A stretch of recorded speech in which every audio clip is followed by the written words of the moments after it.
Hello, this is a guy who likes fanfiction and is too lazy to read, so here is Protector of the Fairies in audio form. Check the description for the links to the author. Protector of the Fairies. The difference in strength. Lightning danced across the sky, yellow and black clashing for supremacy in a deadly dance of death. At a glance it might appear that neither could make any grounds against the other, the two powers just as strong as one another. It quickly became apparent, however, that this was not the case. Taking a sharp hit to his chest, Laxus was flung back, black lightning still clinging to his body and trying to tear him apart. Already he could feel it smashing its way through his lightning body, but he nothing if not resilient. Pushing back with his own lightning, he finally managed to expel the foreign energy from the surface of his body, the area that had been plunged into darkness shining bright once more. He barely had time to celebrate such a moment.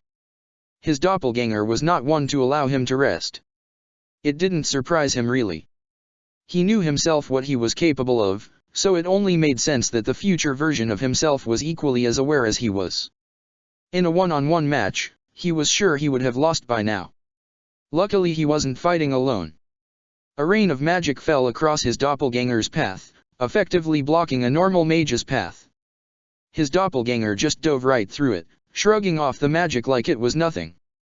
Which was also why he was met immediately by a concentrated beam of green energy from one side and a blast of dark magic from another. Evergreen, Freed and Big Slow.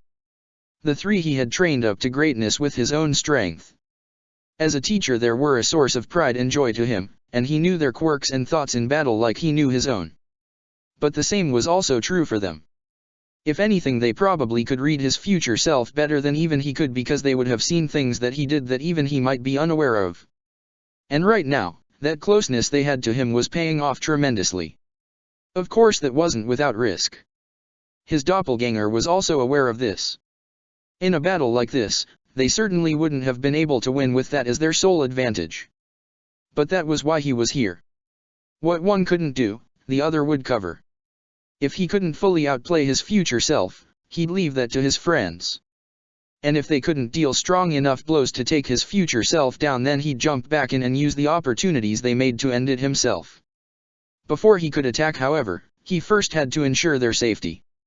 Freed and Bixlow's beam attacks were still going strong, but he knew from experience that such a thing would mean nothing to the enemy before them. A brief glance at his allies could even reveal the strain they were showing, as if something was pushing back against their attacks. Something was. Darting forward, he made it directly in between the two when the first sign of black lightning re-emerged. It darted out of the smoke made by the impact of the beams and darted right back down into the green energy from Big Slow, acting like a saw as it cut its way across it and severed the beam in half. And then it hung there, like some strange claw moving to an unseen will. A second beam of lightning followed suit, cutting Freed's beam in the same way and having it part around him. The collision of two halves of the beams, clashing against each other while missing his doppelganger, continued to blind him to his doppelganger's movements, but he knew that this had to be intentional. Freed and Bixlow seemed to have realized the same, releasing their magic immediately and cutting off the beams to try and remove the smoke screen his doppelganger was now using to hide behind. The second they even tried, though, that was when his future self struck. He almost didn't react in time with how sudden it came. A streak of black lightning shot forward, intent at taking off Bixlow's head with how much raw power was coursing through it. He didn't even have time to think, and he swung out his nearest hand to intercept the blast, knowing Bixlow would never have a chance to react himself. It barely registered to him that it was his right that he was throwing up to save his friend. The attack slammed into the hand just as it made it in time, the full weight of its power forcing him to try and keep his hand steady to prevent any from slipping past. But in comparison to the blows he had taken before, it barely hurt. The moment the energy had a chance to fade, he was already on the move, unaware of the shocked look from the man he had just saved. As he charged, he saw his future self shoot out of what little smoke remained to meet his charge. There was annoyance present there, it was plain to see, but also some disbelief. He guessed that his doppelganger hadn't quite expected him to stop such an attack so effortlessly. He would admit he was a bit surprised too. This dragon limb of his just kept getting stronger, both a good sign and a bad one. But he could hardly dwell on that now. Not when he had to pay close attention to avoid each and every blow that came from his future self. Taking one of those blows hurt. It was like the magic that currently surrounded him, enhancing his body and allowing him to move at such speeds, didn't even exist in the face of such energy. But it was still doable to dodge. His future self was faster than him, but he wasn't fast enough yet to be unavoidable. His speed allowed him an advantage in pure races more than anything, and he could still track him easily enough to dodge his blows and force their battle to dart from one edge of the barrier to the other. The same couldn't be said for his allies, however. From training with him for so long in the past, they would certainly be able to track them. But keeping up was another matter. Fried might be able to boost his physical abilities, but if he could be hurt so much but single hits, then he doubted Fried could take one, and his speed certainly wasn't nearly as fast as his was. Evergreen didn't even have the advantage of physical enhancement too, so she was at an even greater risk. The same could be said for Bixlow too. In order to control the flow of the fight, or to at least keep it focused on him, he couldn't afford to allow his future self to move as he pleased. Both of them knew the biggest threats here, and it was them, and by keeping up such an aggressive push he was forced his doppelganger to always prioritize him over the others. Trying to ignore him would only present openings. Now if only doing this didn't make his job that much harder. Black lightning shot forward as he tried to launch a direct attack on his future self, forcing him back briefly as he sent out a flurry of bolts of energy in return to take the blow for him. In doing so he gave his future self time he hadn't wanted to give him, and he quickly saw what his future self was using it for. The man's right arm seemed to come alive in those brief moments of peace that his doppelganger got. Having seen it plenty of times in their fight so far, he knew it wasn't a normal arm anymore. No matter how much it might take the shape of one and how easily it might move, it was nothing more than a prosthetic. If it had been made of wood or metal he could have dealt with that, but all the clashes so far against that arm had confirmed his fear. That it was that same foul energy he had once had to ingest. A prosthetic made purely of magical barrier particles. A metal arm could have far greater toughness, being made of a material stronger than the human skin. But an arm of energy? It might not be as tough, but it didn't need to be. Its advantage was that it was still energy that could be used. Before his eyes he saw the arm begin to shift its shape, black lightning darting across its surface and tearing away any parts of the cloak his future self wore until it revealed the full length of his prosthetic arm. From across the arm, lightning shot out before being caught before it could fully leave the arm, being shaped and tilted until they resembled the same claw-like shape that had cut Fried and Bixlow's attacks before. Only this time there wasn't a mere 2 but 9, extending out from above the wrist in 3 lines. "You just love to make my life difficult, don't you?" Laxus muttered, charging back in before his future self had a chance to make any more.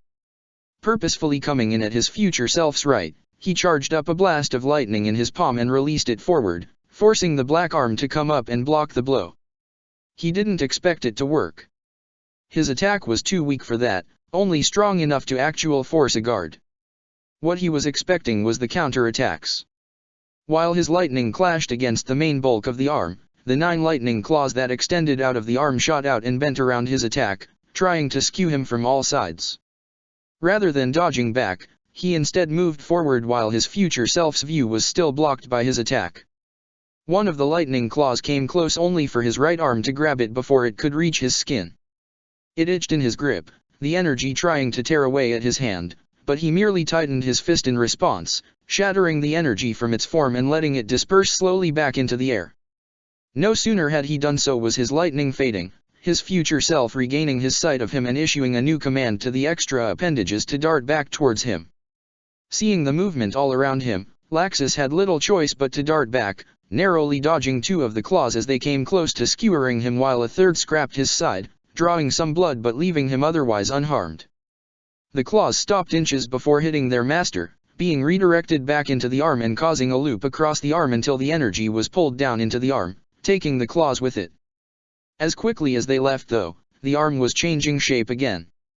It let most of its human shape vanish as the energy increased its size, the hand being swallowed by the increased energy as it began to take a larger shape. After a few moments, the equivalent of a large lance was attacked to his doppelganger's right side, taking the place of where the arm had been. The moment he saw his future self begin to dig his feet into the air behind him, he knew he had to act. It didn't look like the attack would be thrown, but it would definitely be dangerous to take such an attack head-on if his future self had decided the form of a lance would be more useful than an arm. With that in mind, he let lightning intensify all around him, gathering it towards his right arm and allowing the charge to build around his fingertips.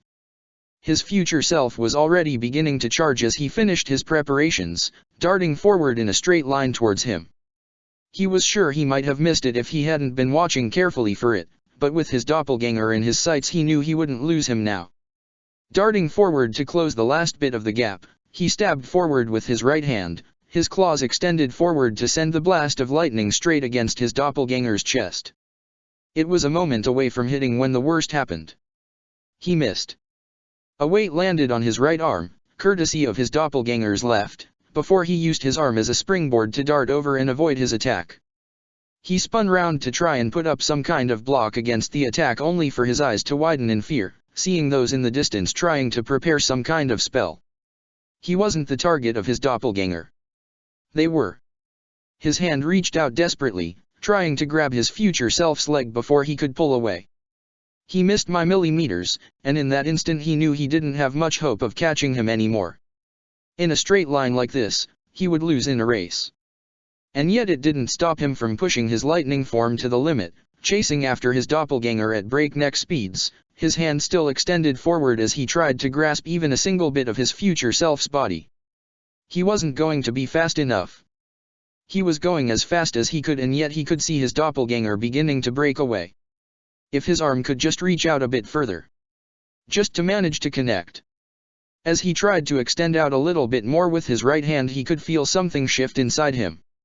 His grip was getting closer, even if he didn't seem to be, but he couldn't dwell on such things right now. Not until he managed to reach out and stop his future self. With a large roar of defiance, he pushed that little bit of hope forward and saw his hand close around his doppelganger's leg, only a few meters away from his future self. He immediately began to try and pull back, to pull his doppelganger further into his reach, when three voices screamed out in warning to him. "Laxus! No! It's a trap! Dodge!" He didn't have time to react. His own actions to pull his future self and had his doppelganger turning in the process, a mad grin across his face before he swung the spear straight down, tearing straight through where his elbow would be on his right hand and causing his grip to break and fall. Along with the lower half of his right arm. Protector of the fairies. "Honestly, I expected a whole lot more from you lot," Levy's future self stated as she practically danced through the blades being swung at her, ducking under a particularly large blade before spinning her staff up to deflect another coming at her from behind. "But so many of you are being such disappointments." Urza didn't say anything to her jabs, continuing to swing blades down at the twisted version of her fellow guildmate, both from her hands and from the air around her. Different styles, different weapons, she employed them all in the hopes they would bring the future version of the blue-haired girl down. She was sure the blows would if they could reach her. But none could do even that. Leaping up and flipping in the air, Levy's future self only had one hand hidden for a brief moment behind a larger blade. But in the time it took for her to pass over, 10 words had already appeared, all for fire. Dark flames burst to life from the words, hanging in the air menacingly before they unleashed their rain of hell down across the ground around them. But even in the face of such a threat, Urza pressed on, swords that contained water magic being brought to the forefront of her mind and being controlled to unleash their full potential down into the path of the flames. She didn't bother trying to work out if it was overkill or not. After some previous attempts that ended in failure, it was better to expend more magic than less. Armor resistance to flames appeared around her just to be safe, and even in that she could feel the heat from the flames, feel its desire to burn her until nothing was left. Pressing through the flames that managed to make it through, her armor crackling slightly against the lingering flames but otherwise holding strong, she shifted armors once again and darted forward. This time she focused on speed, using her flight armor to close the distance. A large club shot towards her path, her previous sword being released as she grabbed the new weapon before swinging it down at the future version of Levy. In response, only the staff the doppelganger carried as a weapon is raised, held up and catching the weight of the club against it. She tried to push her advantage, knowing the weight of the weapon and the force she had struck with should have overpowered Levy, before realizing it was likely due to the girl's unnatural constitution. Her body was not normal, not with black limbs of energy she wielded that could easily regenerate when cut by her blades. She had to assume that the physical limits this girl had was far above her present self. Even so, she was nothing if not adaptable. The blades had already been moving to her will the moment she knew her attack had failed, striking down from multiple angles. With Levi's future self put into such a tough position, she had little way to maneuver out of it. Except before those blades could hit, a wall of dark metal had shot up from behind her and taken the blows instead. The swords dug deep into the material, a testament to their sharpness, but they couldn't break through all the way to reach their target. But when had Levi's future self even had time to create the word? Ah! She hadn't been paying another attention, it seemed. If the wall of metal had come from below, then it meant the word was down there. A quick glance told her all she needed to know, the signs of the letters barely visible in the dirt behind the doppelganger's fake leg. What looked like small tendrils were still stretched out behind it, writing what looked like more words. Words she immediately knew she shouldn't stay around to be witness to. She was already trying to back away when the words for explosions began to ignite, destroying the nearby area and the ground around them. Urza quickly skidded back out of the smoke, armor breaking around her from the one she had hastily thrown on with her equip to tank the blow. As the smoke cleared, she saw Levi's doppelganger hadn't even taken a single bit of damage from the attack either, a transparent shield of dark energy extending up from the ground like a barrier around her. Tooting in annoyance, Urza let her broken armor fade, being replaced by her purgatory armor in all its glory. Oh! Levi's doppelganger's eyes appeared to narrow at Urza at the sight of the new armor. So you plan to brute force your way through this situation now? Sometimes brute force is the only way forward, Urza replied. Some would even drink to that, I'd say. Really? Can't say I would, Levi's doppelganger stated. If it was me I'd dash. Before she could even finish, a foot slammed straight into her face, and in the next moment the doppelganger was gone, blasted away like a rocket with Kana standing with her foot outstretched. So you were listening, Kana? Kana didn't listen to Urza's words, instead frowning as she brought her leg back down and set it against the ground. Odd. My foot hurts. Kana. What? Kana's head snapped towards her before she put on an embarrassed grin. Sorry about that. Got distracted a bit. Are you alright? Kana nodded but did shoot another look at her foot. Just about. I felt my magic being drained the moment my foot made contact with her, however. A lot of my strength comes from that enhancement, so while I may have kept the force to send her flying, I'm not sure how much damage she actually took from the blow. Better expect her to be fine. I'd be worried even if she wasn't, Urza replied. The others? Being evacuated as far as we can get them near the edge of the barrier. At least there we can't be attacked from as many sides. Almost everyone is heading there now. With any luck someone will know a way out of the barrier. Could Levi do it? Kana shrugged. Maybe. She thinks she can't though. Said she'd do a better job at helping by joining the fight too. I hope you didn't let her. Would you be mad if I said I forgot to stop her? Urza sighed, running a hand across her face. No, I guess I wouldn't. If it was me I'd join in anyway. Keep an eye on her when you can. She's hardly in any condition to fight. She may have the magic necessary but she has yet to recover her stamina. I will. She should be catching up soon. I rushed ahead so I could see if there were any openings. Nice call out, by the way. She was wide open. I assumed it was you, so I took a bet to see how you'd react. If you've been here a while, do you have any thoughts on the enemy that can help us? Kana sighed in annoyance. I've fought against Levi a few times in the past. Not for a long time admittedly, and I didn't have the kind of power that I have now, but I remember her being a pain to deal with. Looking at this version of her, I'm pretty sure that if you beat her into the ground a word would be written there as you pulled her back out. I was what she did with that barrier she made. It was like little bits of energy extended out and wrote the word for her. That is worrying, Urza admitted. Be prepared for anything. Having two of those alone would double Levi's future self's ability to create words, and more than that will just continue to increase the severity of her threat.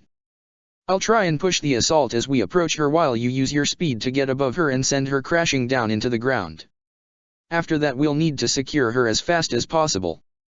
And if we can't, which is a real possibility, then, don't hold back. If we can knock her unconscious, do that, but don't pull your punches. She'll just use them as an opportunity to try and turn the tide.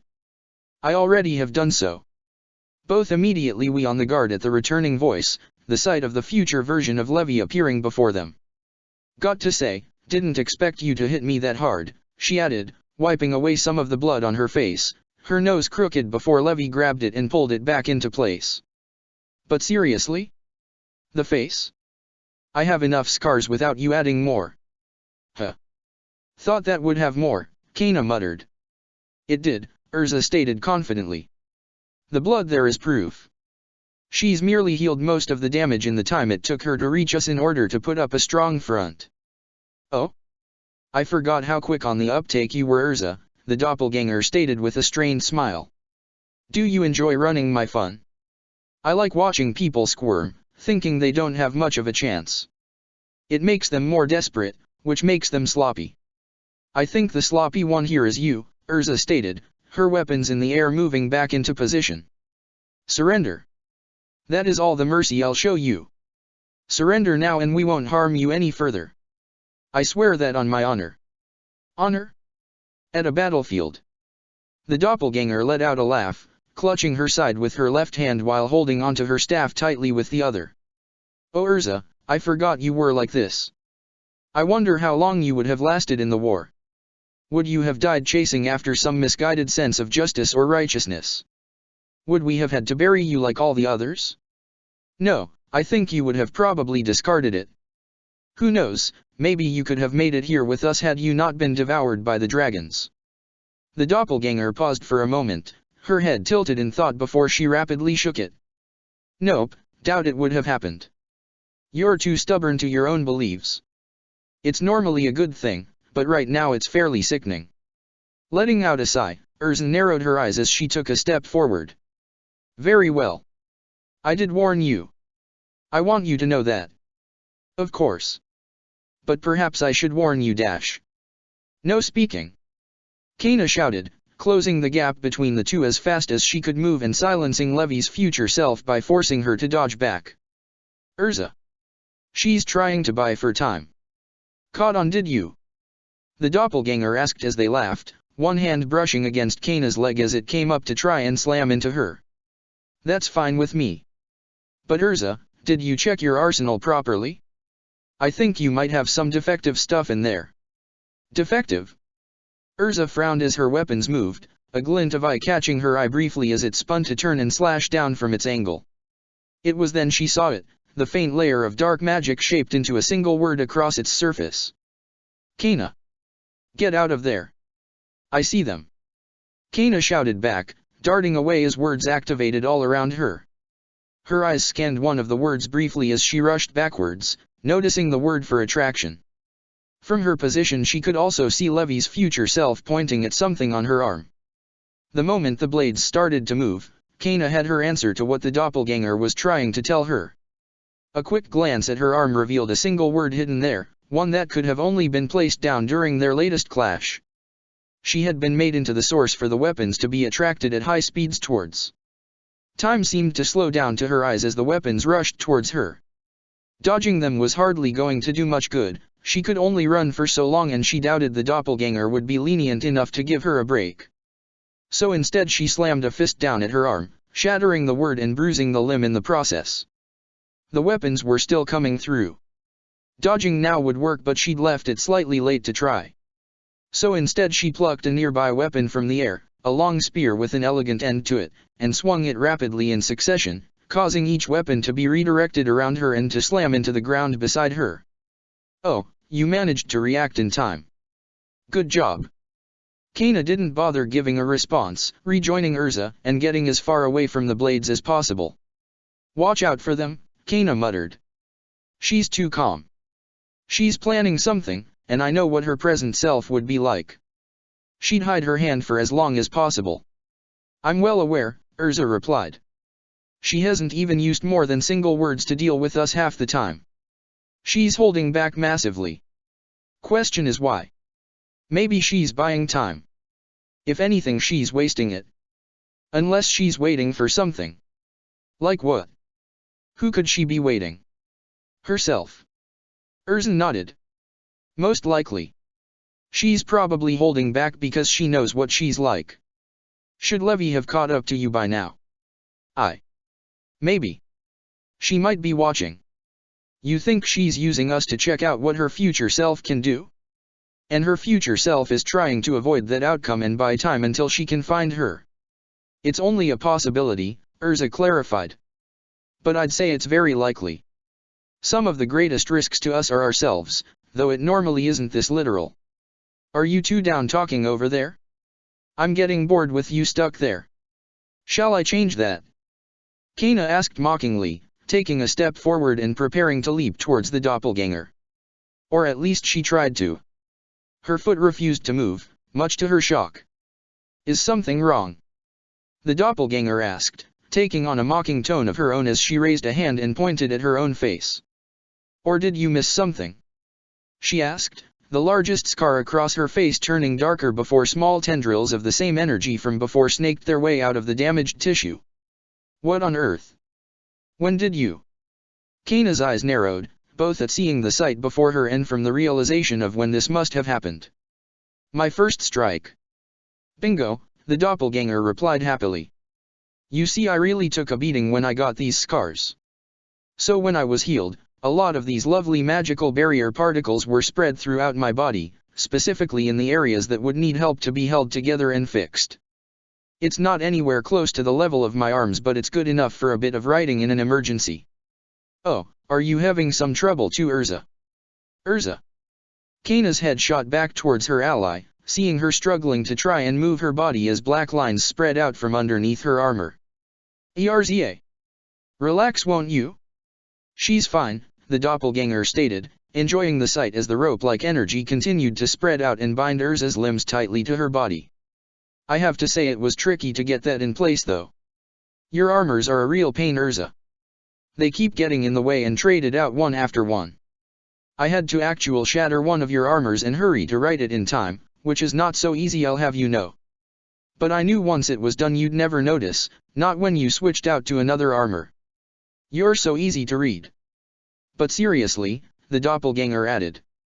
You are all so simple to read. Even your plans to fight me were. You were watching carefully, were you? Trying to avoid me being able to prepare stuff by attacking whenever I might show any sign of doing so? And yet you thought your watchful eyes were enough and decided to even have a little chat to try and plan how to beat me? Pathetic. You should have known that with me what you can't see is far more dangerous. You were both just too open, believing you had everything in sight when in actual fact you could only see a small part of the picture. Now then, she added, looking around in a curious manner. If I was me, where would I hide? Would I hide in a place I'd never expect? Or one I would, using the knowledge that I'd be aware of all those unexpected places? Or would it be one I'd never expect to counteract that? So many possibilities, but if it was me. The doppelganger turned her attention to the left, eyeing one of the nearby tents still standing currently. So obvious.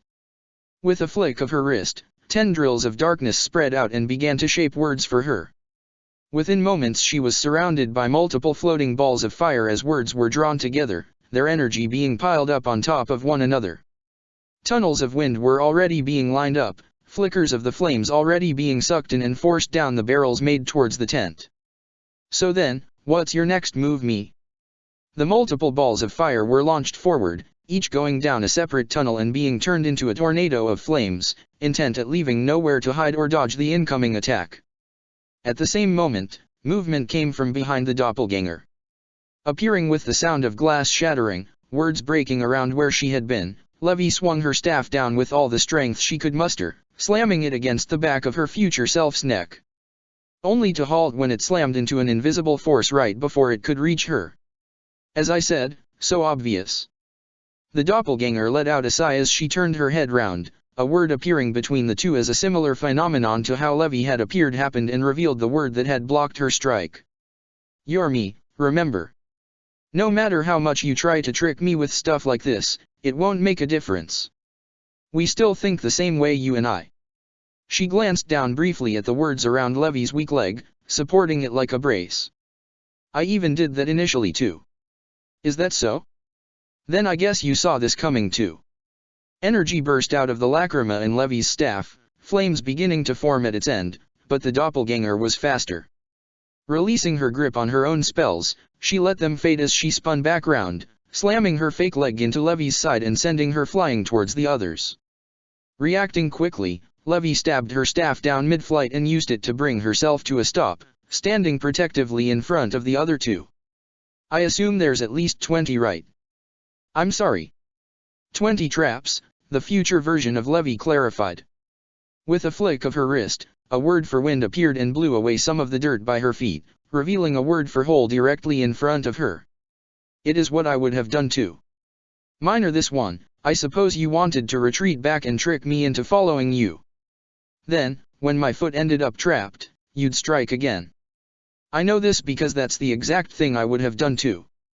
Now then, she continued. What else do you have hidden away here? Explosive words?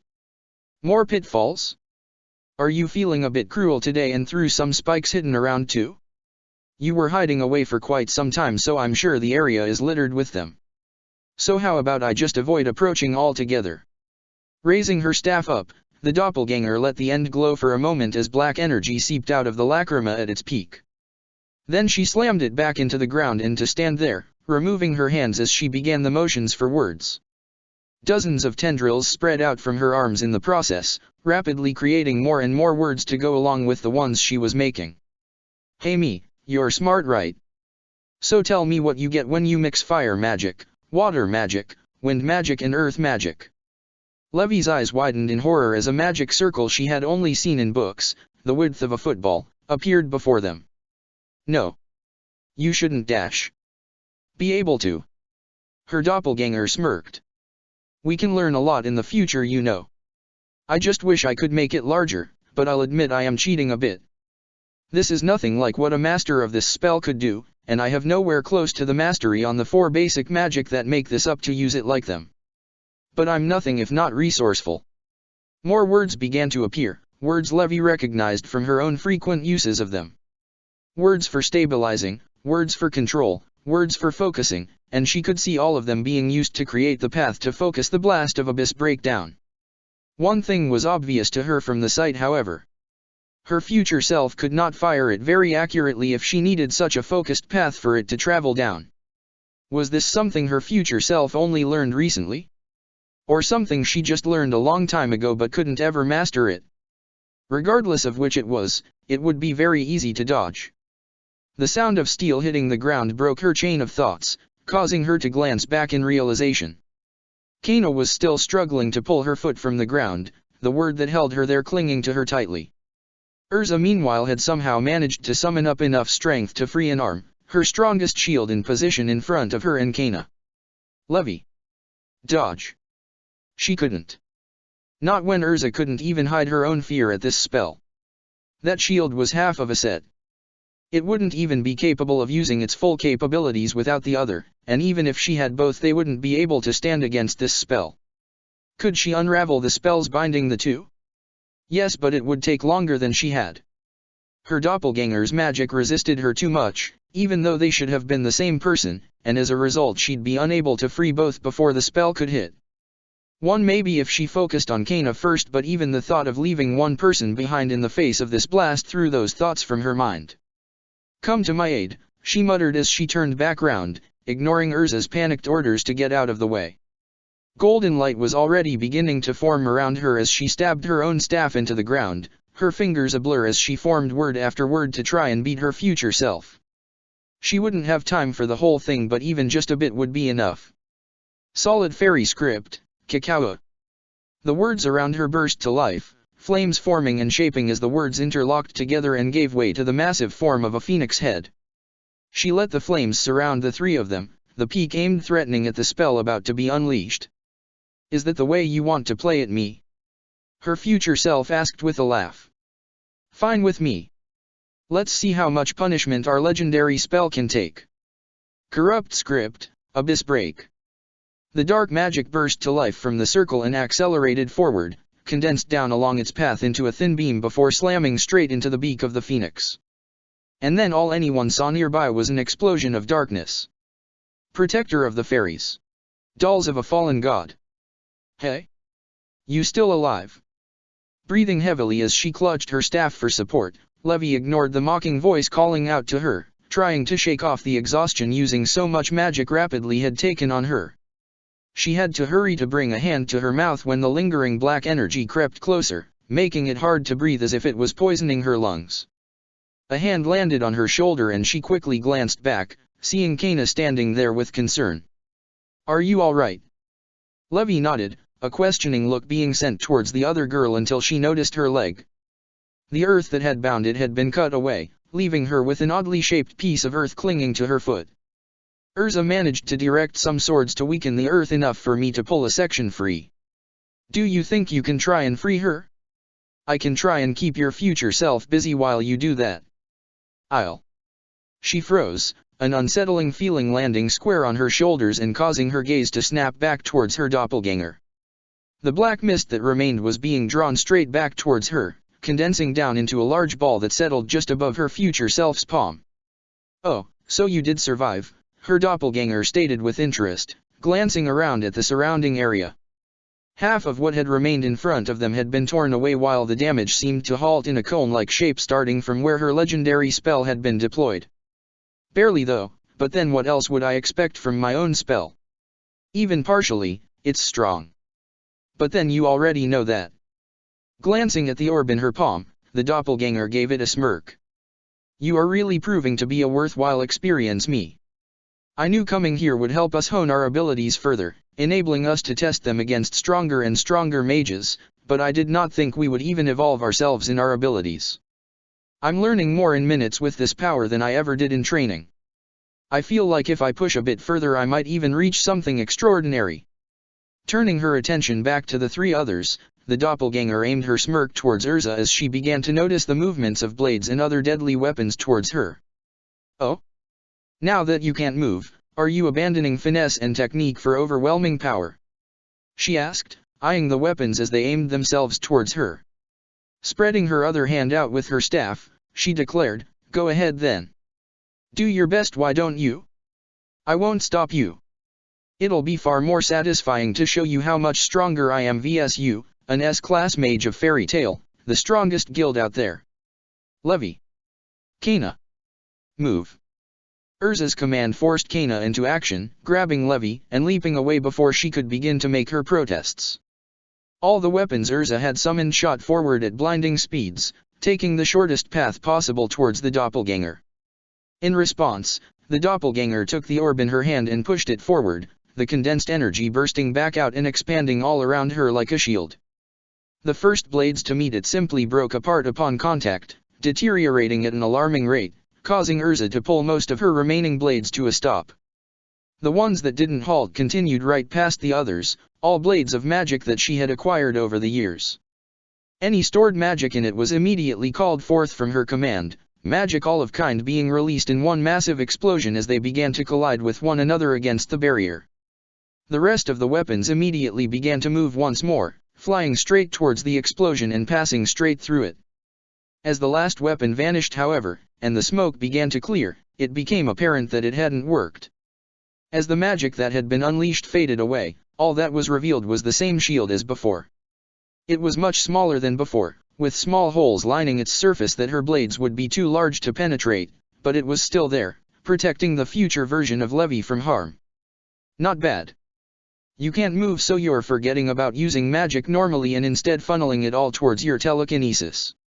And by using all that magical power of yours and pushing that ability to its max, you can greatly accelerate the initial thrust of your weapons to make them harder to avoid or react to.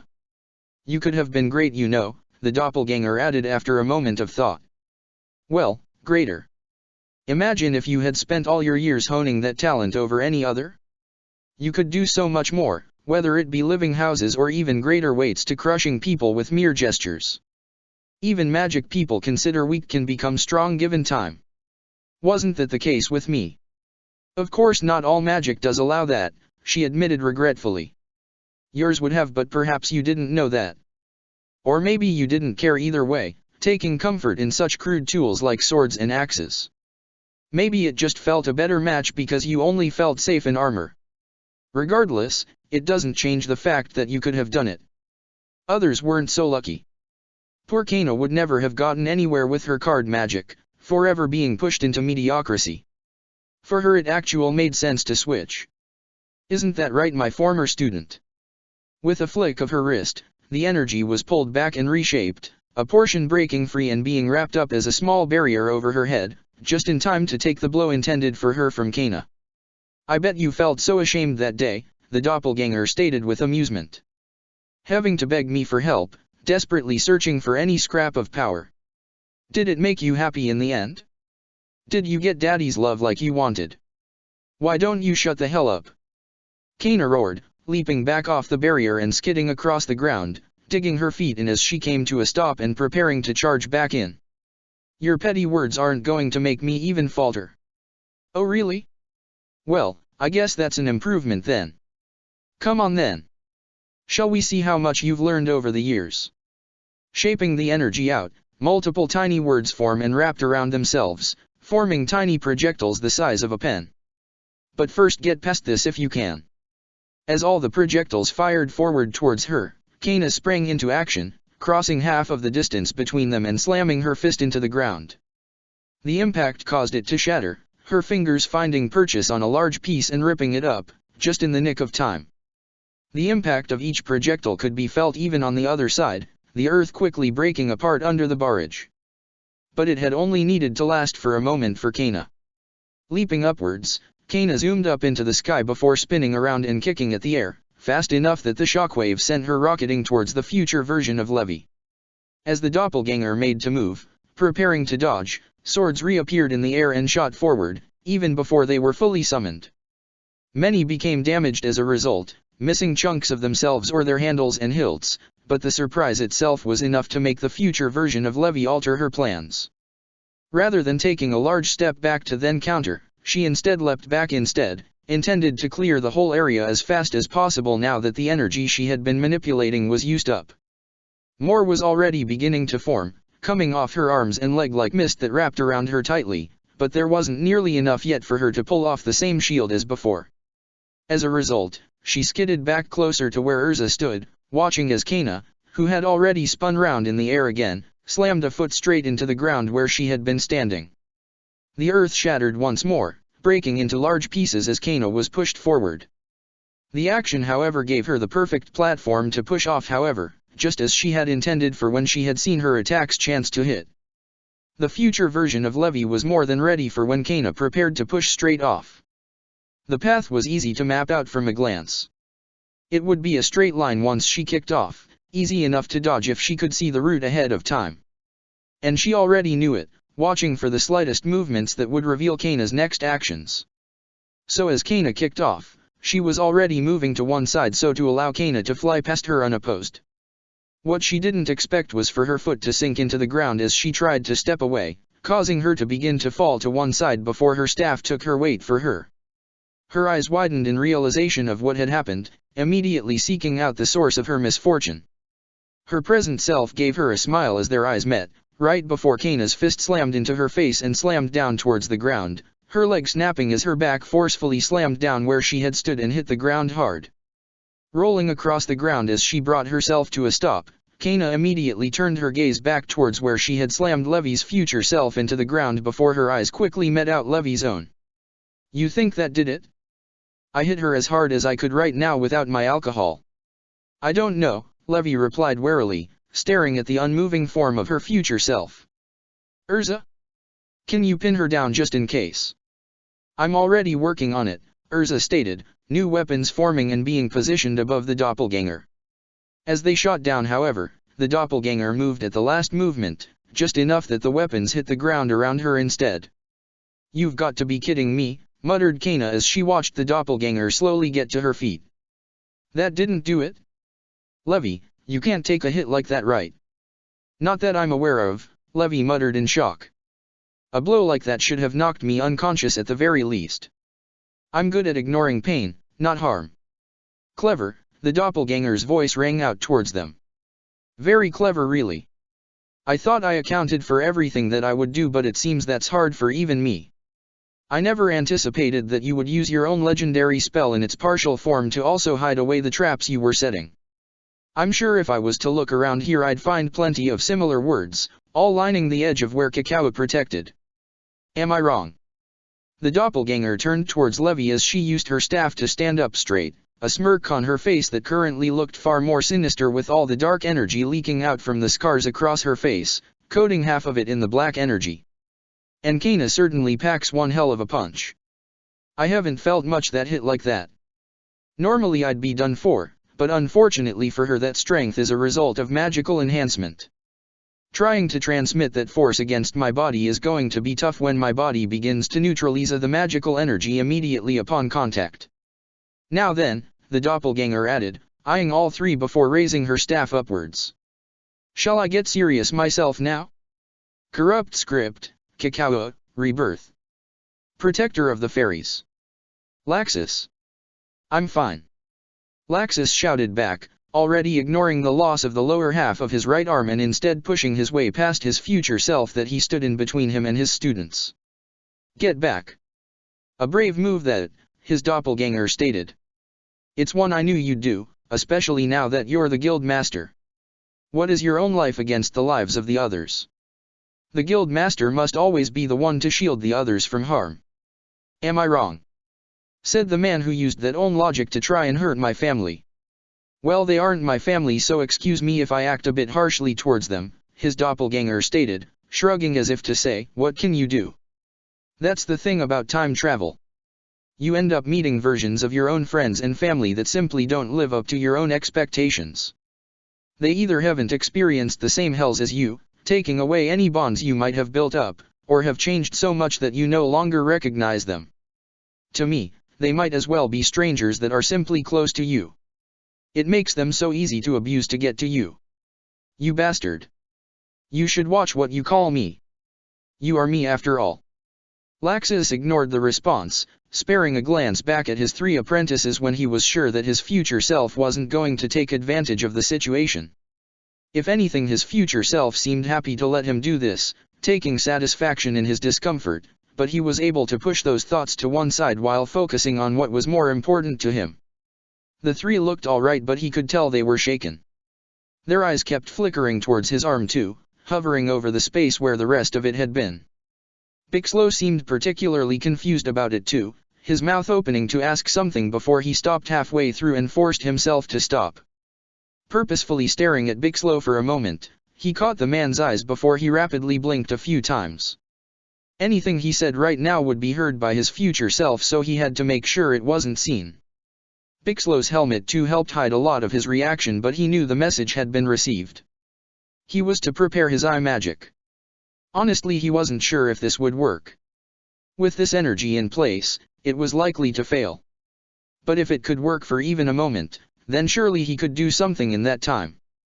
Turning back to his future self, he quickly weighted up his options that would enable him to give Bixlow the chance he'd need to pull this off. He'd have to ensure his future self's focus was back on him again and avoid any more of these tricks being pulled too. It would be tough without his other arm though. As it stood, he only had one hand he could fight with, the other lying on a tent below.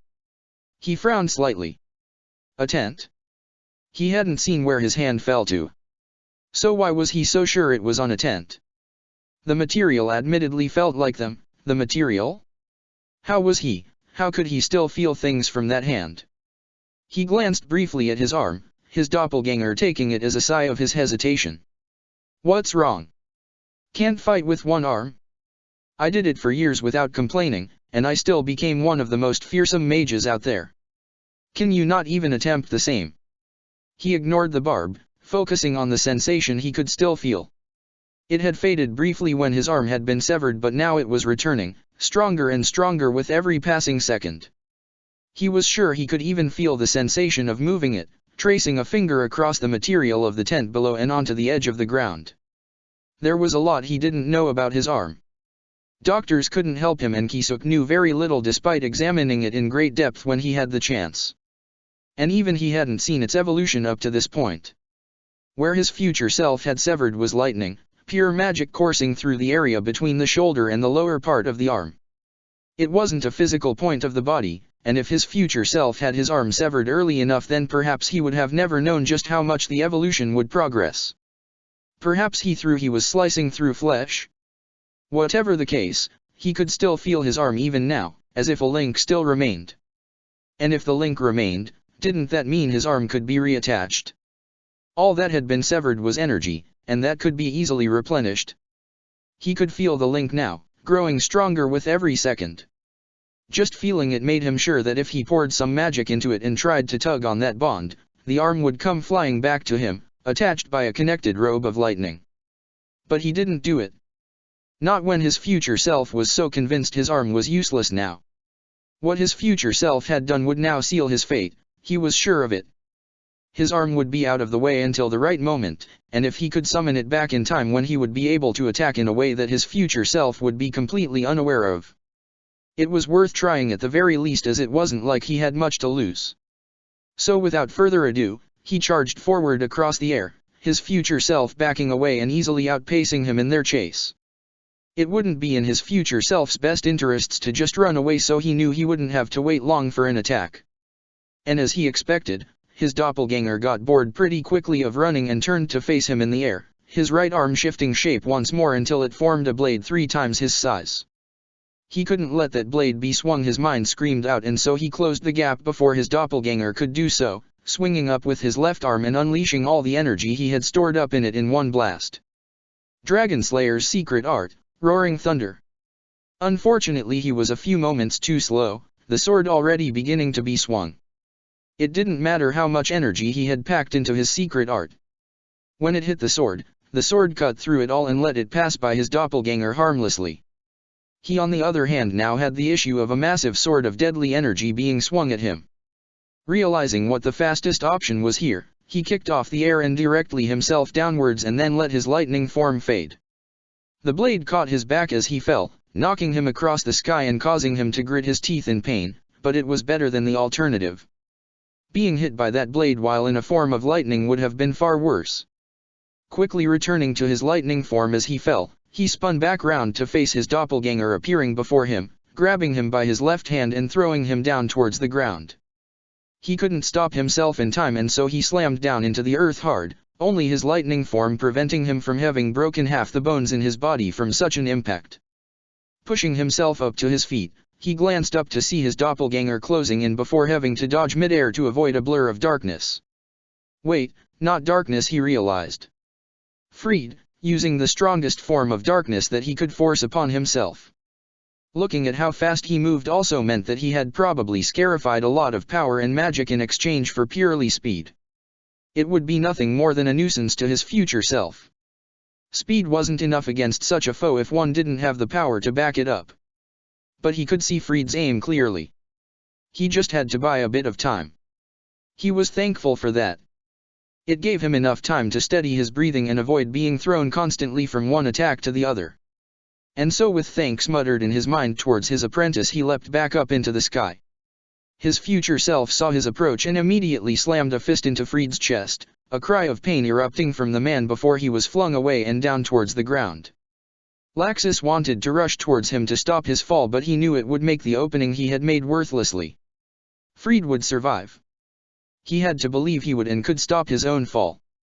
As he and his future self closed in on one another once more, pellets of light filled the entire area. Evergreen's magic, and going by how much he would reckon this was all she had left in her. She'd sacrificed fighting for longer in exchange for this single moment, just like Freed. It seemed they were just in sync for his plan, as he and Bixlow were. He wouldn't have expected anything less though. He just hoped she spared just enough magic for her to fly back down to the ground. Her wings would vanish if her magic did. As the pellets rained through the air, he quickly found that he didn't even need to dodge as he darted across the sky. His path was kept clear, a great contrast to his future self's path. Where he wasn't even touched, his future self was hit hundreds of times in the few moments that the pellets rained for. But it didn't even faze him. His arm had already shifted into a new form again, this time a large shield that had acted as a barrier for all the pellets. It had taken its toll though. The energy might have been more effective against his magic than his was against him, but it didn't change the fact that it had its limitations. Like his magic could be destroyed by it, so could it. As the arm regained its shape, he noticed quickly that it was much thinner than before, some areas looking very faint. It would be fixed soon enough. He could see the beginning of that happening now, but for this moment Evergreen had ensured the enemy before him would be weakened even if just slightly. Storing energy in his left hand once again, he let it build as he closed in and allowed it to become visible. And then, as he began to swing it forward to unleash the energy, he allowed all the magic there to fade and immediately shifted to one of the fastest and strongest attacks he had. Lightning Dragon's Roar. The blast caught his opponent off guard, but he knew immediately that it wasn't enough. Not only a few moments into the attack did his doppelganger's right arm break out through the attack, grabbing him by the face and causing his attack to cut off as it slammed against the palm of his hand. The arm holding him was breaking apart right before his eyes, but so was his own attack, his magic depleting with every second it continued. With a quick kick he forced himself to be released, immediately swinging out with his left hand again and just unleashing a storm of lightning. Unfortunately it was met by his doppelganger's other hand, black lightning of his own swatting it away. It not only destroyed his own attack but continued past and slammed into him, causing him to let out a cry of pain before he was silenced by being grabbed and thrown straight down to the ground. "What's your plan here, Laxus?" he heard his doppelganger shout out. "If you keep this up, you won't even stand a chance. You'll run out of steam far before I do." He knew that. He already did. But if he could just hit him with an attack strong enough, he could still do this. His legendary spell could do it, but he'd never be able to make it without his future self noticing. Unless... could he store the energy over in his right hand? He had already been pushing magic towards it, ready to pull it back to him to see if it truly would work, but what if he could do more than that? If he could store energy in it like he used to do with his lacrima, could he bring forth his legendary spell immediately? It was worth a shot.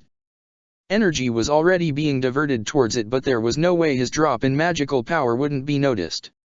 Which is why he had to make it look like he was trying to cast it here and now. Lightning sparked around his left hand, beginning to take the shape he was familiar with. He didn't need to worry about filling it with power. His other self would just assume it held it so long as the form looked right. And from the look of his future self, he seemed to be waiting for him to try. It was as if his eyes were saying to bring it on. He couldn't help but smirk at that. Arrogant, but then he could be like that sometimes.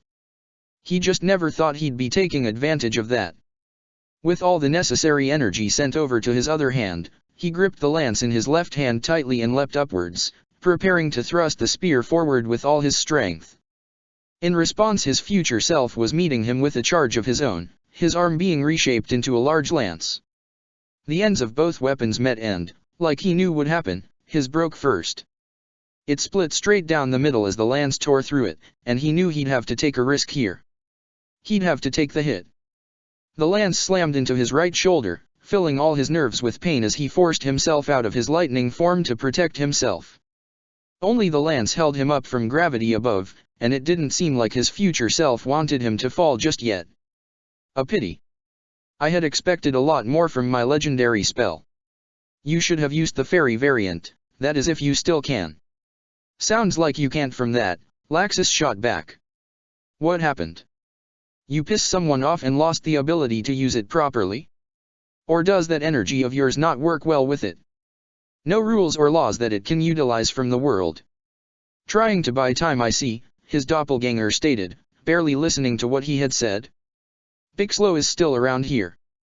Is he trying to summon a particularly strong doll? That could kill him, you know. Or maybe he's charging his magic for one massive attack. Ah, there he is. Laxus felt his blood freeze as he saw his future self look to the left, his focus completely on Bixlow. The lance holding up broke apart before he realized what was happening, and by the time he activated his lightning form again he was far behind his future self. He could already tell that this time this wasn't going to be a trap to pull him in. This was his future self eliminating a potential threat. He could see Bixlow had broken out his old standard dolls, organized into their most magic-intensive formation for firing magic. From the look of it, one would assume he meant to fire all his magic down in one massive blast. But he knew differently, because this wasn't what he had asked Bixlow to do. Which meant this was a trap meant to draw his future self in, one far riskier than he had asked for. He could only watch in horror as the blast fired and his future self cut it apart with a single swing of his right arm, shaped like a sword, before coating his left fist in energy and swinging it forward. It slammed straight into Bixlow's face, intending to send him flying. But he didn't. Bixlow was pushed back a few meters in the air, his speed rapidly dropping and revealing hidden dolls behind his back, acting to hold him in place. His helmet meanwhile had taken the full brunt of the blow, shattering around him and falling to the ground, and in the process revealing his glowing eyes to their intended target. He could see his doppelganger freeze up. He didn't know if it had been expected or not, but he had to take the risk anyway. Bixlow didn't seem worried, but he was quickly dropping, his magic ready to run out. Obviously restraining his future self like this was too tough of a task for even a few seconds, going by the strain Bixlow must have been feeling, but it was enough because he had used that time to catch up just before the effects faded. His future self was quick to react, swinging out with his right hand. It barely missed him, his reaction slightly faster due to the lingering effects of Bixlow's magic still clinging to his future self, and immediately he grabbed the other arm with his left and held it tightly, ignoring the pain felt from it. The signal he had delayed was finally sent into his future self's shocker robe of lightning burst to life from his arm down to the ground. The struggling to break free increased, but by that time his hand had reached the sky with him, and he wasted no time in unleashing the lightning held tightly in it and wrapping it with fairy law. This time there would be nothing held back. Dragon Slayer's secret fairy art, thunder-piercing lance. This time he had him. Without giving time for his future self to do anything, he thrust the spear forward. Resistance vanished from the arm he was gripping in place at the last moment, but he didn't have time to even think what that meant, only focused on slamming the spear forward and straight into his future self's chest. It made contact, and then everything was hidden by a sea of lightning that enveloped the sky. Breathing heavily as the strain of the spell got to him, he pulled back quickly before glancing at his left hand. The energy he had been gripping had done a number to his hand, but what bothered him the most was the fact that he only held half the arm. The other half was gone. Impressive, a voice came out from the storm of lightning, filling him with dread. Truly impressive. No. Not even that? How did you survive? The storm began to clear, revealing his future self in all his glory. A dark shield of energy surrounded him in areas, immediately giving him his answer. I'm stronger than you. As more of the storm of lightning began to clear, however, it revealed things weren't quite as his future self said. While most of the shield that surrounded his future self was present, if fairly damaged, there was one major exception. The center point where he had thrust, and through the large hole present he could see all the way to the other side through his future self's body. I underestimated that spell, his future self stated. And you apparently. I never had that arm, so I had no idea it could do that. Though severing like I did would have removed the problem it posed, it was a pain to fight, but I should have paid attention to how little resistance I felt and trusted my instincts. But my greatest mistake was forgetting how special my legendary spell is. But then you already know this, his doppelganger added. Out of all the legendary spells out there, ours holds the greatest destructive power of them all. The giant manipulation spells, Kokya Jiao Tenjin Mayu Ou and Danga Jiao, the massive construct, Kakao, and even the defensive barrier, Renzin, Hajukwari. They are all impressive, but they are made to last, to be used in a fight even if just briefly. But ours? It's a one-use spell. All that immense energy that makes it up gets unleashed in one single blast, focused at one single point, and then the rest left over expels outwards in all directions. I was foolish to think I could rely on the magical barrier particles alone to protect me in such a small dose. That spell is too good at dealing with barriers, even anti-magic ones. Still though, I didn't expect to receive so much damage. Taking what remained of his right arm, the lower half still held and breaking apart in Laxus's hand, Laxus's future self shoved it through the wound before the energy began to reach out and fill the wound, covering the whole area until the hole through his stomach was gone. Ah, that's much better. Shall we continue then? How? That's surprised. Laxus's head snapped round towards the other voice, seeing the future version of Levi floating up towards them. Her appearance had taken on a new twist, however, miniature wings from her legendary spell extending out from her back, dyed the same color as the energy she used, while words and lines crossed all over her body like tattoos, each glowing with the same ominous dark light as the wings. Black flames danced along her arms while others circled her hair and formed a crown around her head. Her eyes though were the worst, both pitch black with what looked like ooze dripping down from both of them. We're a lot more durable now. A side effect from having died once already. Our bodies are more like shells for us that we can repair at will thanks to the energy flowing through us. You done already? His future self asked, a sigh being released from his lips. Isn't taking that form a bit overkill? What can I say? I got bored holding back, Levy's future self stated, turning a smirk towards Laxus himself. I'm surprised he could hurt you so badly though. You're meant to be the durable one of the two of us. Glancing down warily, Laxus desperately tried to seek out Levy's magical power. Who else had been fighting Levy's future self? Was anyone still alive down there? Though alive, Levy's future self stated. Urza was already restrained and then I just had to deal with my past self and Kana. The latter might have been a bit challenging but her magic enhancements mean nothing against my blows. She really screamed when I shot a blast of energy into her leg and broke it. My past self though was more persistent. Even in her exhausted state she proved an annoying pest. Like a bug you want to squish but keep finding out it survived. You're like that too, remember, his future self stated to Levy's future self. Did you finally get to experience what people fighting you think of you? It was eye-opening, Levy's future self replied sarcastically. Truly it was. A blast of magic almost slammed into her before the energy around her formed a shield at the last moment, the blast harmlessly hitting its surface. Oh look! More pests! Turning his head further, Laxus could see the others from the guild had managed to regroup. Flames and ice were slamming at the barrier nearby, unable to get it but trying to all the same, and those in the barrier were trying to help now that they have safely evacuated all the wounded. We're done here, right, Laxus? Levy's future self asked to her partner, getting a nod in response. Great. Then I'm going to end this now.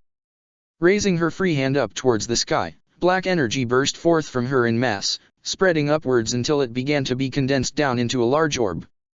After its size passed that of a tent, Laxus immediately realized what she was after and prepared to stop her.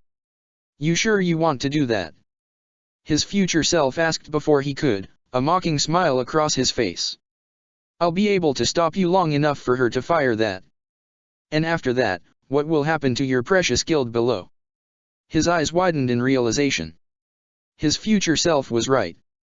He'd have to get past him to get to Levy's future self. He'd never make it in time, and if he got delayed in fighting his future self then he'd never be able to stop the blast either. There was only one choice really. One he knew Gramps would have approved of. So instead of charging forward, he instead dropped down, bringing himself down closer to the ground and holding position in the air between those below and the massive orb above. By now he was sure it filled up half the area of the barrier, and he knew if that hit it would most likely kill most of his family down there. Could his legendary spell disable it? It might be able to piece through it, but how far would it go?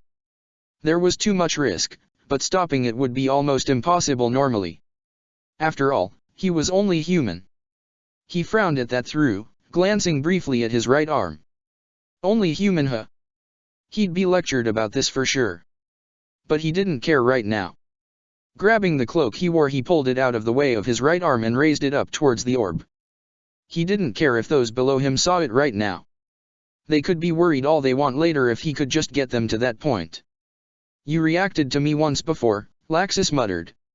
When I fought Acknowledja, you made me rapidly transform.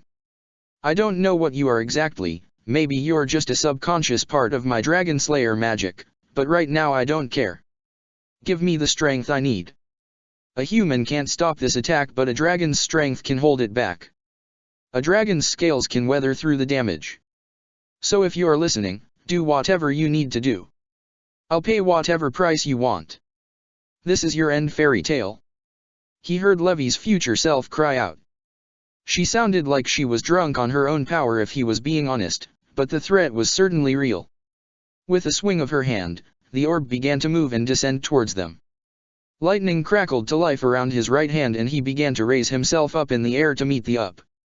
When his right hand met the surface, he did the only thing he could. He pushed back against it. For a brief second he had hoped he could have stopped it just like that. But even with his dragonified arm, he was being pushed back. He tried to push back up against it, but it was getting harder and harder to maintain his lightning form. If this continued, he'd be pushed back too far and would have no chance of stopping the spell. Magic slammed into the orb all around him, but none of that helped a little. There was too much of that foul energy here, pressing down too hard against him to be able to stop. He let out a roar as he tried to push more energy into stopping it, begging to anything he could think of for a miracle. Come on. Stop. Whatever it took, whatever was necessary, he'd give it up. He'd do anything. He'd lose anything. But not them. Pain was beginning to fill his body as his arm began to sink into the orb. It seemed at this rate that all he'd manage would be to embed himself in it, but that wouldn't stop it. But if he could dig his arm far enough in and destabilize it. More. Come on. Give me more. More strength, more magic. He funneled everything he had and then desperately reached for more as he tried to push his arm further into the orb. The lightning holding it in place faded, so he quickly shoved the upper half of the arm against the joint, hiding the lightning that connected them even as the energy burned his skin as he pressed against it. And yet not all of it felt the same. Some of it burned, but other areas felt like his flesh was being warped. He recognized the feeling after a moment, but he didn't care to try and stop it. This is what he wanted, so he'd take every advantage he could get. With one final roar, he threw everything he had into his arm and pushed it that final bit further, all the magic he had left being released from its palm. It shot forward, penetrating deeper and deeper into the orb before it all exploded in his face. The pain barely registered in his mind as he began to fall, the last of his magic spent. The orb was nothing but floating energy now. His job was done. And then all that hope vanished as all the energy was drawn back up, reforming into a new orb. It was smaller than the first, but it didn't make it any less deadly. You're all so pathetic down there. Die like you're meant to already. Laxus. He waved off the concerned voices he heard as he tried to stand, his feet finding it difficult to find the strength to push himself up off the ground. He caught looks of horror out of the corner of his eye, but he wasn't quite sure why so many of them were directed at him when there was this threat above them. Still, he had a job to do. If he could get even a spark of magic to life, he could still fight. Which was why he was pushing himself up defiantly against the sight before him, even as Levy's future self made the attack greater in size than the one before it. Die. Die. Die. If any of you can fight, focus on spells that can penetrate that thing, Laxus ordered, snapping all those around him to alert. We can stop it. We just need to do everything we can to do so. Don't focus on the fact that she remade this one. Always focus on them one at a time. We're Fairy Tale. We don't go down without a fight. There were no cheers of encouragement to his words, but those around him knew what to do all the same. Fight. Fight until they died, because there would be no mercy. No miracle would happen. Die die die die die die d dash. And then a miracle did occur. Mid-sentence Levy simply froze, her words catching in her mouth. The orb above her broke apart while she brought her raised hand down to her head, clutching it desperately like it was on fire. And then she screamed, continuing all the while as her own body was torn apart into the same energy she had been used before, piece by piece. Protector of the fairies. Hatreds end leaves only regret. Levy. Silence greeted him. Her screams had finally ended, but all that was left was the lingering presence of magical barrier particles. Out of desperation he found his left arm reaching out towards them, as if they would provide even the slightest bit of comfort to him. As if they would have even the slightest trace of his best friend's presence. And yet as his hand brushed against them, he felt nothing from her. All that he could feel across his hand was the same energy he was wielding himself.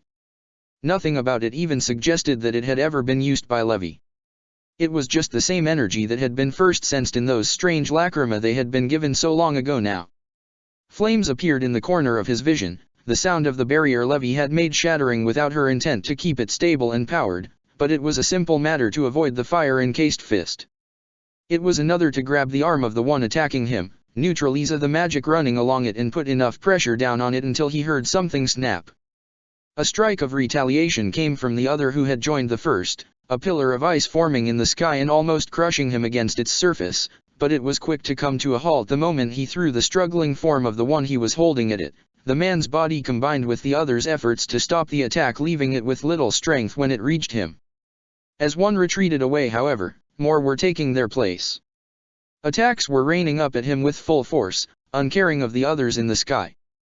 They weren't fairy tale mages going by that, but even if they were, he doubted he'd care enough right now. He was too angry. Raising his right arm up, he let its form destabilize before breaking away entirely, allowing the energy that made it up to spread across the sky above him. Attacks from below slammed into him, but he ignored the majority, dealing with the pain they brought as he focused on his own spell. And then, with a snap of his fingers, he let lightning rain down at those pests. Screams sounded out all across the ground as his lightning slammed into the earth below and exploded against it. But he didn't hear any of them. Not when they were nothing but whispers compared to Levy's own. Why had she died? Why had she broken apart like that? They had only come here to test their abilities. That was all. Fighting their old allies had merely allowed them to test their limits to their fullest, breaking away any lingering shackles that could have ever bound them, and to fully master the magical barrier particles before facing Ichigo himself. So why? Why had it all gone so wrong? One of them must have done something. Some trick that they learned in this timeline, or perhaps some secret magic that they never revealed even before they died. It was certainly possible. Just because they had been close to one another, it didn't mean they hadn't kept one or two secrets or surprises. They had liked to fight in the past, loved to test their strength against one another, and sometimes they would keep their new techniques hidden to allow for such surprises. But the damage done seemed so wrong. They were the fairy tale of the past. They weren't like the few that had lived, who had become willing to use their skill and power to do anything if it meant surviving one extra day. This was a fairy tale with strong morals and codes, ones who even in war would still hold on to a sense of honor. Striking down an enemy was one thing, but dismantling the body of one that looked identical to someone they should know didn't seem like something any member of fairy tale would do here. Had he missed something? The barrier would have kept everyone in and would have let no one else enter. Had there been someone else he hadn't been aware of here, caught at the wrong time? Or had Kisuk perhaps been hiding? Out of all the members of Fairy Tail, he was the one he was certain who would not hesitate for even a second when it came to using such severe methods. He was brought out of his thoughts by the sound of a roar, his eye quickly turning towards the two figures he had thrown away earlier. Ah, wasn't that Natsu? He had thought he recognized the feeling he got from fighting him. Energy quickly reshaped back into his arm and he held it up to the breath attack, bringing it to a stop against his palm and letting it run its course. Energy flickered away from his arm, but he was quick to draw out more to replace it as the flames died away. Once they did, he responded with an attack of his own. Natsu, and the man he assumed was Gray from a glance at this distance, narrowly dodged his lightning, but they couldn't do anything but fall for the time being. Natsu's flames would try and keep them afloat, but with a broken arm he doubted he could propel himself that well. Turning his attention to the other newcomers, he noticed the brief flicker of a person enter his vision before a foot collided with his face. He let himself fly briefly, recovering in moments from the blow and quickly retaliating as Yoryuki closed in to deal another of those strong blows. His first blow was dodged and one was returned at him. His right arm quickly came up as he let the leg slam against his side, a thin shield of magical barrier particles absorbing most of the magic that had helped propel that leg so quickly, and immediately trapped her leg with his right arm. His left arm quickly prepared to come down, ready to break her leg, when what appeared to be pink petals swarmed up at him. Recognizing it for what it was, Byakuya's Zanpakuto, he rapidly released his grip on Yoryuki and rushed back, narrowly avoiding the entire space he had been in as it filled with those deadly blade fragments. He felt something brush against his senses, an odd symbol appearing across his wrist briefly as something tried to connect with him in the chaos, but it broke apart almost immediately, another scream joining the many from those still in agonizing pain from his previous attacks. Looking around, he could see the place was beginning to be swarmed by mages. With Levy gone, and no one available to distract the rest of the forces present, every powerful individual was gathering up in one place. All to kill him. He should run. If he stayed, he'd never win. But he couldn't do that. Not when Levi had died right beside him. Someone down there had done it. Someone had killed her. And until he found out who or got revenge for her, he couldn't leave. Black lightning began to dance across his body once more, its form sometimes flickering from lightning to pure energy, as he prepared to fight. No holding back. No testing his limits. This would be nothing more than a mass brawl that would continue until everyone below was dead. If he could beat all of them, he'd be strong enough. Even if Levi was gone, if he could do this, then he would still have the strength to finish what they started all those years ahead of now in the future. If he could beat them all, he could kill Ichigo still, even if he was entirely alone in the world. Dropping from the sky like a bolt of lightning falling towards the ground, he smashed straight into a group of nameless mages, interrupting the attempts to prepare countermeasures and lashing out with his right arm. The limb whipped out, its form morphing as tendrils struck and pierced everyone around him, before he brought his arm crashing against the ground, letting the tendrils whip those they were holding around him and to slam them straight into the rune knights that were approaching. Earth began to rise around him, Jura's magic no doubt, but he saw the opening present before it could be cut off, slipping through it as lightning right before the earth sealed him in. He had been aware it could have been a trap the moment he saw the opening, and he wasn't wrong when he saw the blade of his hind Kurosaka coming down at him, flames densely wrapped around the blade. The man was already uttering words he was all too familiar with hearing, but he was quick to interrupt him, leaping at him at full speed and slamming a knee straight into his face. Without giving the general time to retaliate, he kicked off the air as space opened up between the two of them and darted straight into the growing crowd of rune knights and mages. Hasty attempts from them were made to strike him, weak magic harmlessly impacting against him as swords and spears tried to pierce his sides, but in his eye they were moving far too slowly. Everyone was really. None of them could even hold a candle to the enemy he had to face, and he'd be ashamed if he couldn't deal with such small fry single-handedly.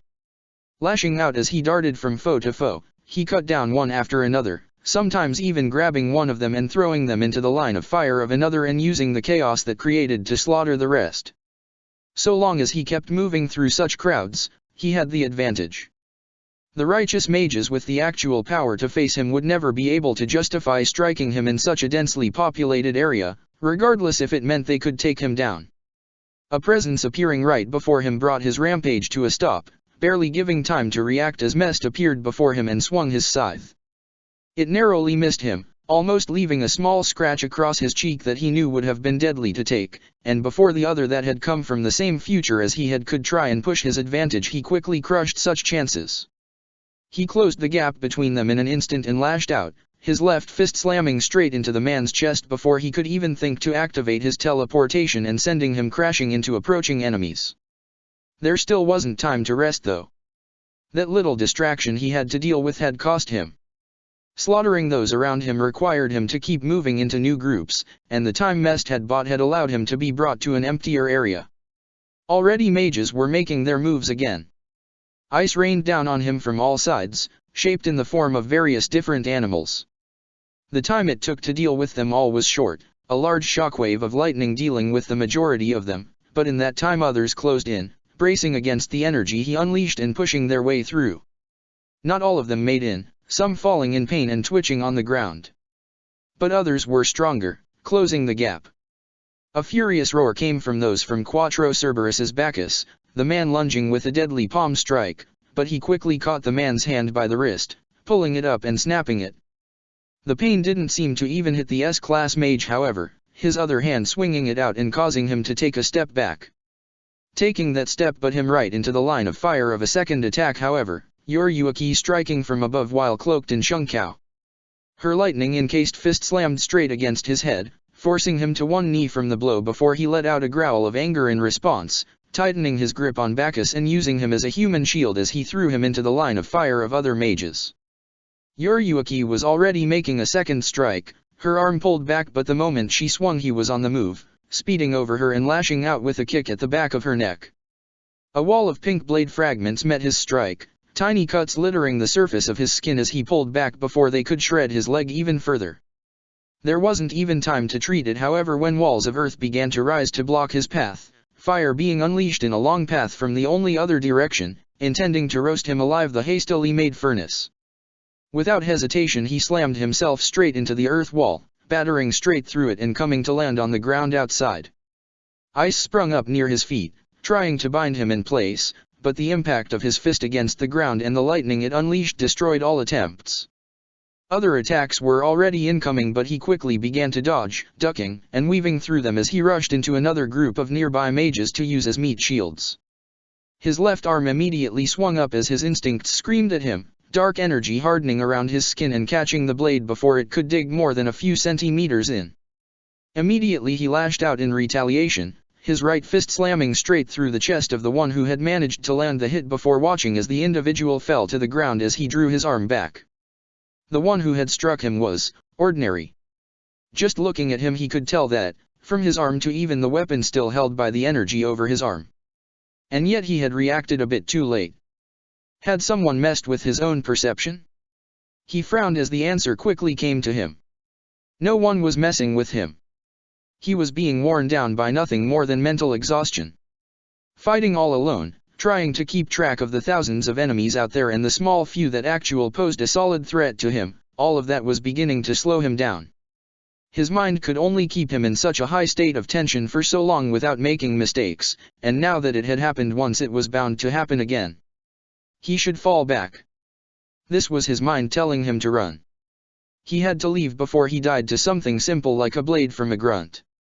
And yet instead he simply pulled the blade from the energy in his arm, allowing the magical barrier particles to spread more through his body and begin patching up the small wounds he had taken. Not yet, he muttered to himself. I can keep going.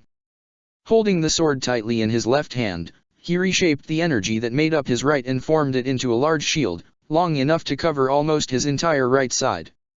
As the rune knights and mages backed away around him and magic rained down on him from all sides once again, he quickly closed the gap between him and the group, his shield held back against the explosions caused by the magic behind him while his newly gained sword sliced straight through the neck of the first individual he reached.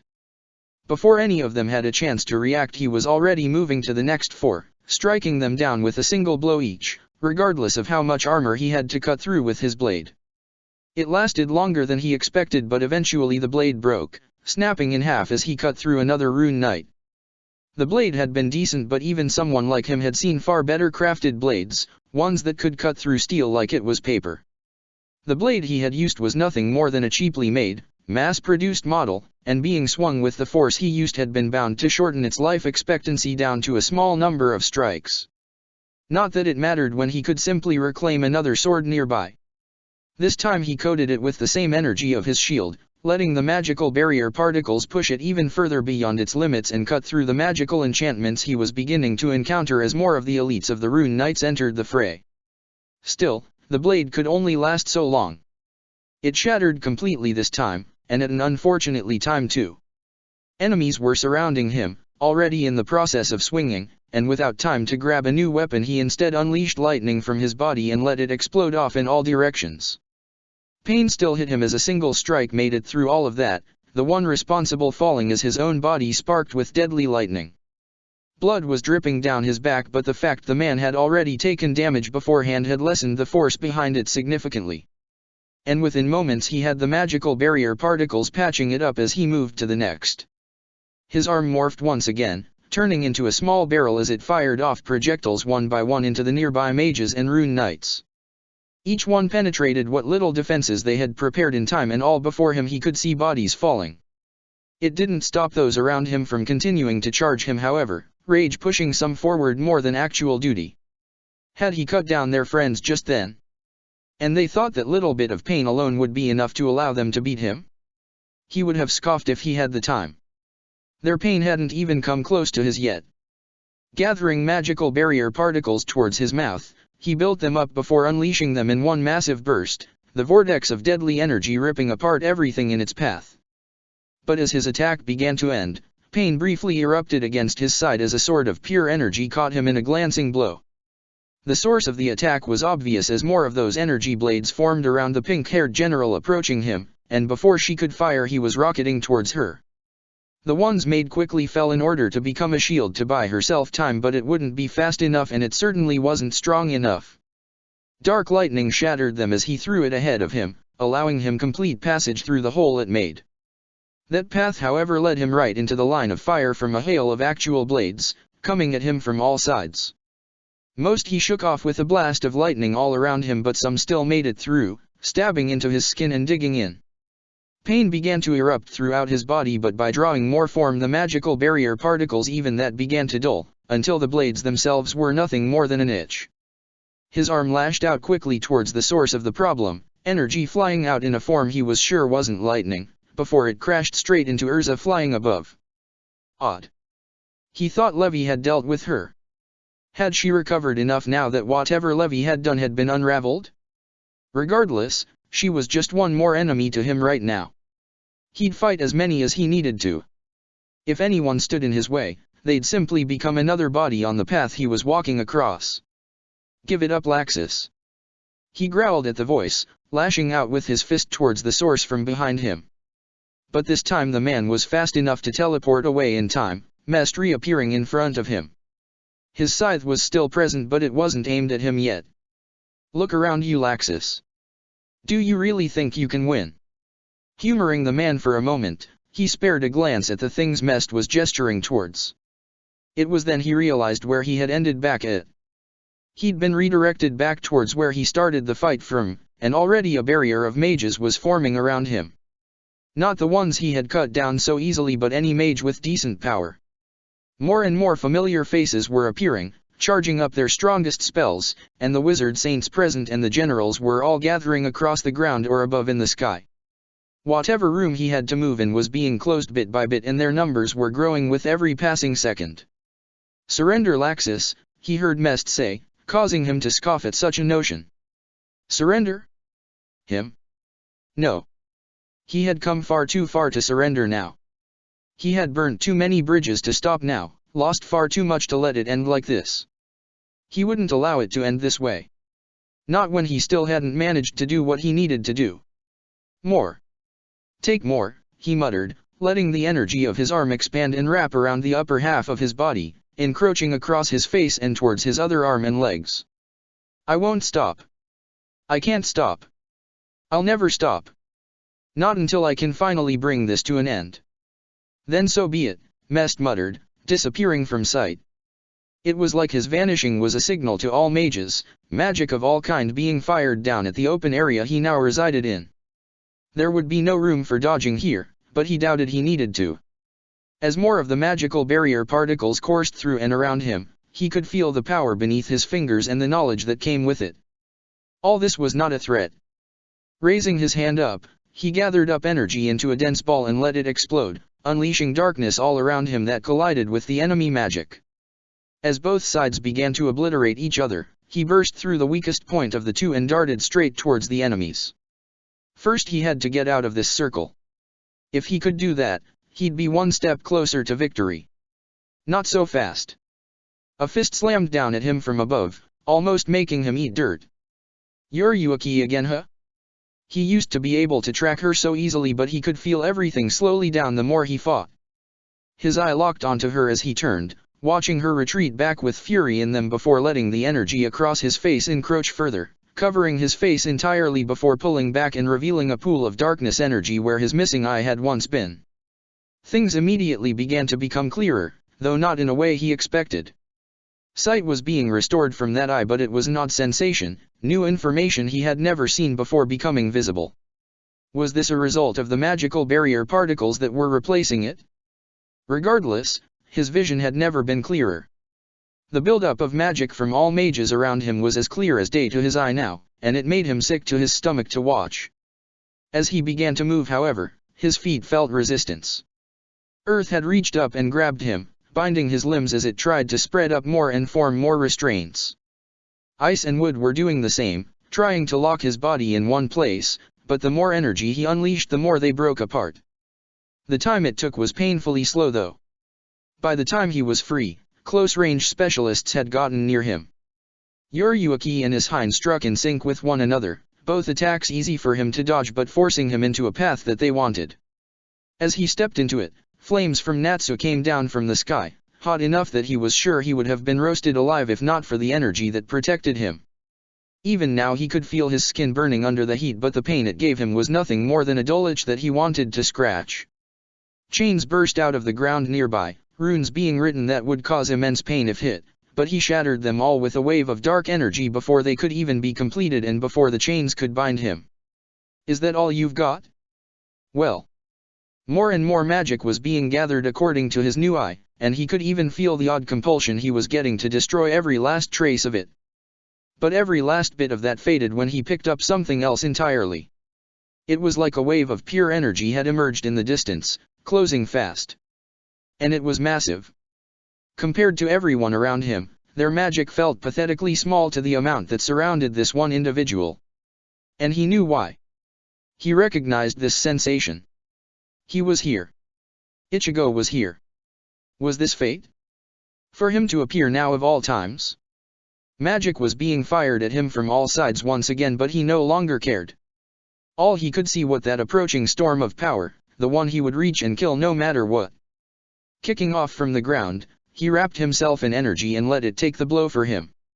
And then he burst forward even faster, outpacing almost all others as he races towards his goal. An attack of some kind slammed into his side as he moved, but the pain quickly dulled, his eyes never wavering from their goal ahead of them.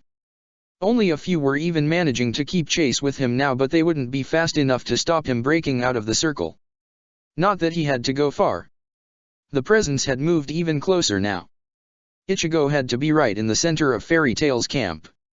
Was this a routine trip? No, he doubted that. The noise that he and Levi had been making must have drawn his attention, and now he was back here, checking out the damage.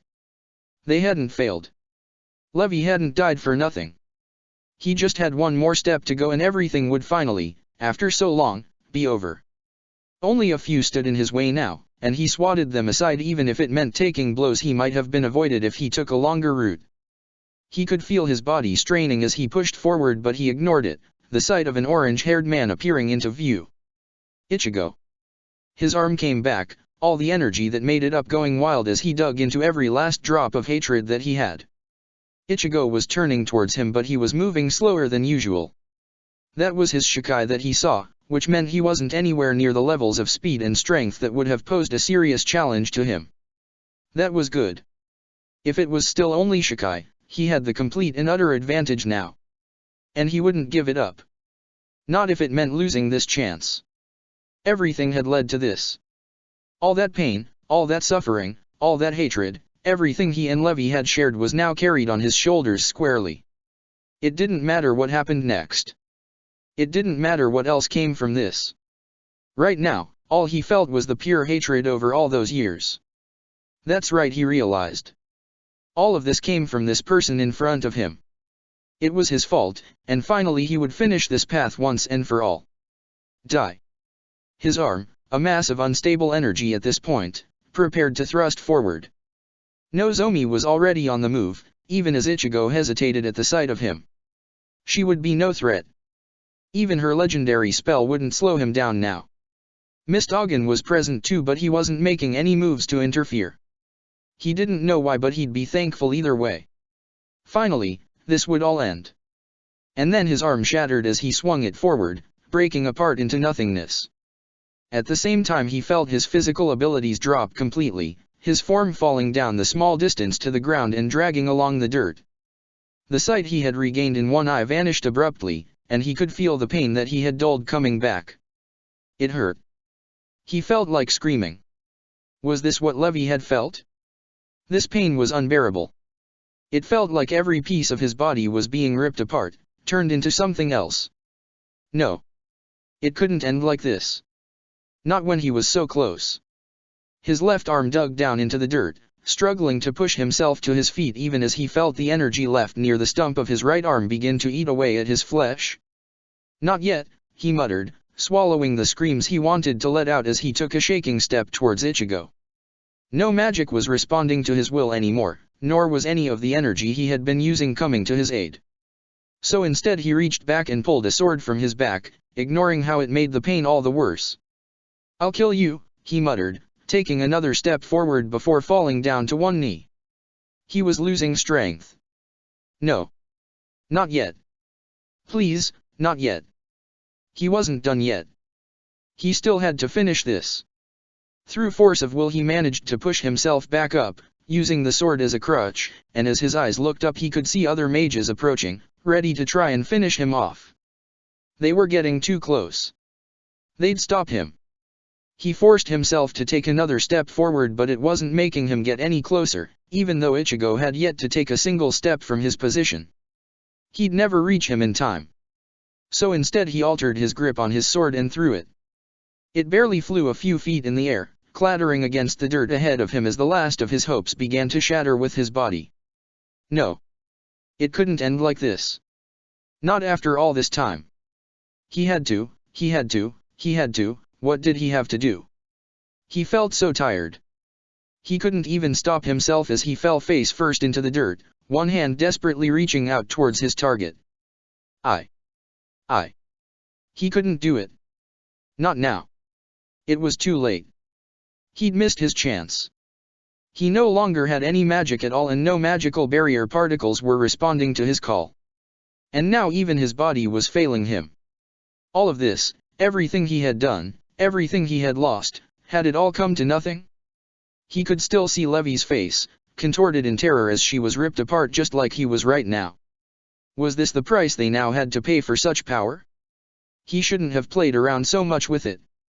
If he had known there was a limit, if he had known he could only use it for so long, neither of them would have ended up like this. They could have still had a chance to achieve what they wanted if only they had known. Why had it come to this? Did he even remember anymore? No.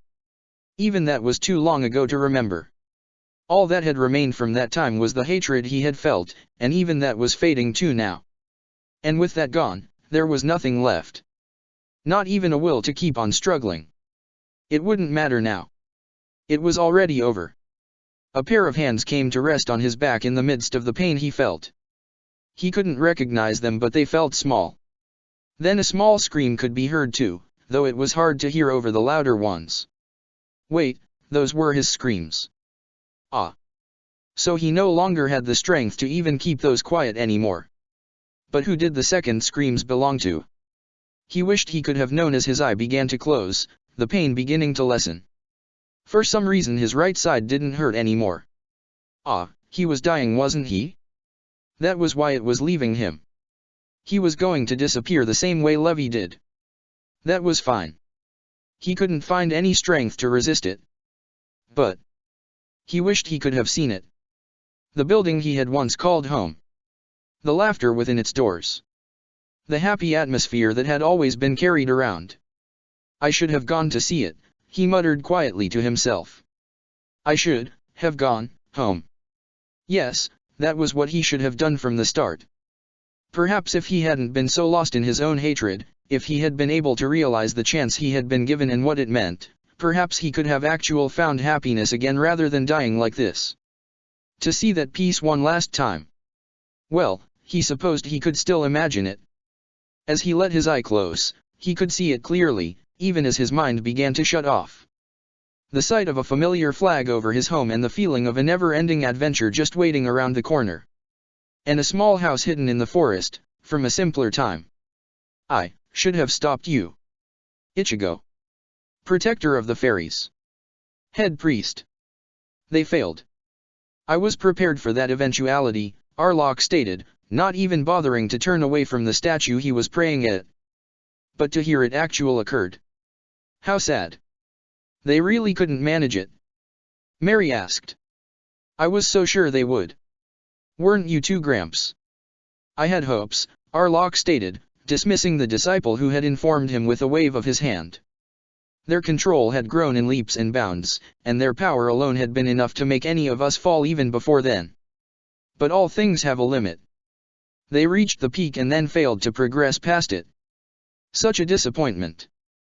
But we need not worry, Arlok added as he took to his feet, pulling himself up with his staff. If anything, this has revealed to us exactly what was the missing piece. Many have fallen just like they had, but I had hoped that the fact they had been blessed personally would have allowed them to succeed where others failed. But even that proved false. We can conclude finally that the missing piece was always something just beyond their reach. Beyond their reach? Was their control not good enough to grab it? Arlok shook his head. Not at all. No matter how good any of us have become at wielding magical barrier particles, we are hampered by a fatal misunderstanding of how to utilize it. Well, one of us wasn't completely blind. I'm sure BG9 would have been worth keeping around rather than sacrificing in such a pointless endeavor if not for the prize we gained today. Mary tilted her head curiously at the head priest's words. BG9 knew something we didn't? Are you sure? He never seemed to show anything like that. There wasn't any proof back then, Arlok admitted, but now it becomes clearer to me in the face of the recent failings of Levi and Laxus. Almost all of us are converts of normal humans or mages. Not one of us was ever a Quincy, a group of mages with the greatest capability of manipulating energy. I should have realized it sooner in how rapidly he was able to learn our manipulation skills. But with the body of Anukin, we need not worry. What skills a Quincy might have, Anukin surpasses them 100-fold, having even seen the makeup of the world itself. Tell me, Arlok added as he turned towards Mary. Has Baragan's body been prepared for the ceremony? We should waste no time in preparing. Time is already running short, and I have no doubt that others are already beginning to make moves to try and stop us. The other disciples are putting the final touches in place now, Mary revealed for him with a smile. But what about the other Ukin? Don't you think they'll try to stop us? They can try, Arlok admittedly, but they will struggle to find us. Ichigo Kurosaka will certainly hesitate to rush so long as we have Mavis in our custody, and that hesitation will buy us the time we need. All that is left is the ceremony. After that, they can come all they like. But do you think you can really drag enough of Baragan back for this? You're not just pulling any old soul out, you're pulling Anukins. Won't magic resist? And even if you do manage to succeed, do you truly think he'll succeed when everyone else failed? Of course, Arlok stated confidently. There could be no greater candidate now. We will bring him back, force him to the peak, and then watch the truth become revealed to us. If the reason truly is that only Anukin can adjust to the final stage, then Anukin stolen from magic's own system is necessary. Whether the world decides to unite and fight against us or not, it will not stop us now. Soon we will have our avatar prepared, and with it we shall finally see the sight we have been waiting so long to see. Mimi Heiji. Yes, Mary. Soon, Lord Mimi Heiji shall walk amongst us once more. And with his arrival, the world shall be plunged into darkness and all of magic shall come to an end. Protector of the fairies. The peace before the storm. Waiting anxiously for Wendy to return, Ichigo focused on the sky above and tried counting the clouds. It was far better than looking anywhere else. In all directions he was sure he'd be easily able to spot someone hurt or injured. Maybe even dying if they weren't dead already. If he had gotten here faster. No. He couldn't think that. He could practically feel the look being sent at him from the girl at his side. Half the mess he had been in recently all began with such similar lines of thought. If he had been faster, if he had been stronger. He sighed, trying to let go of the doubtful thoughts in his mind. This wasn't his fault. He wasn't responsible for all those that died. He did everything he could to get back in time. Even if he had been there, some would have died for sure. Their deaths were not his fault. Except. Traitorous thoughts lingered as best as he tried to dismiss them. The ones responsible for this were Laxus and Levi. Not their present selves but their future iterations, ones he had chosen to keep hidden. The deaths here wouldn't have changed even if they had known about them, but he had still kept the two a secret. They, unlike many other times he had thought such dangerous thoughts, were a result of his actions. Or rather actions he once took. Or would. He sighed again, trying his best to dismiss the thoughts once more. He had more important things to focus on right now. People would want answers. Had the future versions of his friends given them any? What would they want to know? He'd have to answer it all. He could no longer keep them a secret after such a massive disaster. But where would he start? It wasn't like he knew everything that went on. He only knew what he'd be told himself, by either Mest, who had played a small role in bringing them back, or themselves, who were admittedly not the best narrators for this story. How much of what they said was twisted by hatred? How much of it held truth? One thing that he knew for certain at least was that this sky was not more pleasant to look at than the damage they had caused. Even now there was a few lingering magical barrier particles, doing their best to cling to existence for a bit longer before the world crushed them out of existence. One spot was particularly bad though. The actual majority of the magical barrier particles had already faded, but his eyes didn't miss the hidden damage they left behind. It was like something had tried to throw a sledgehammer against reality, a crack slowly being repaired in the sky. He couldn't understand quite what had happened there, but something bad had certainly come close to happening if damage like that still lingered. You're frowning. Is something wrong? Likely not what you think it is, Ichigo stated, bringing his gaze down towards Nozomi. Her he could focus on without being plagued by doubt. He knew if he did, she'd stop him before it could sink in. Thank you for getting us back so quickly. It's no problem. I'm just sorry I couldn't get us back in time. Despite my magic's speed, it always seems to be slow at getting me where I want to be the most. This isn't the first time I was late. You weren't with me at least, Ichigo muttered softly, memories from before coming back fresh to his mind. Nozomi. What you said before. Did you mean it? What did I say? That you. Ichigo blushed from embarrassment as he repeated her own words. That you loved me? He noticed it took a few moments for the words to cling in Nozomi herself. She didn't go as red as he did from saying that, but he did notice how her cheeks seemed to have gained a lot more color to them than usual. Ah. I did say that, didn't I? I should have brought this up sooner, Ichigo said, half apologizing as he realized how long it had taken to talk about this. But with Baragan still alive, and then the stuff with Laxus and Levi Dash. It's all right, Nozomi stated as she cut him off. There wasn't time then. That's fine. Whatever you want to say now, you can say it. He felt himself pause, realizing he truly wasn't sure what he had to say right now. The words had only truly clicked with him now, but wasn't that a confession? What was he meant to say to any of this? He didn't have a clue. This had never been an issue when he was a kid, and even as he grew up he was always running from one place to the next, trying to become stronger and never truly stopping, even when things got bad. Romance, love, he'd never had a chance to experience any of that before.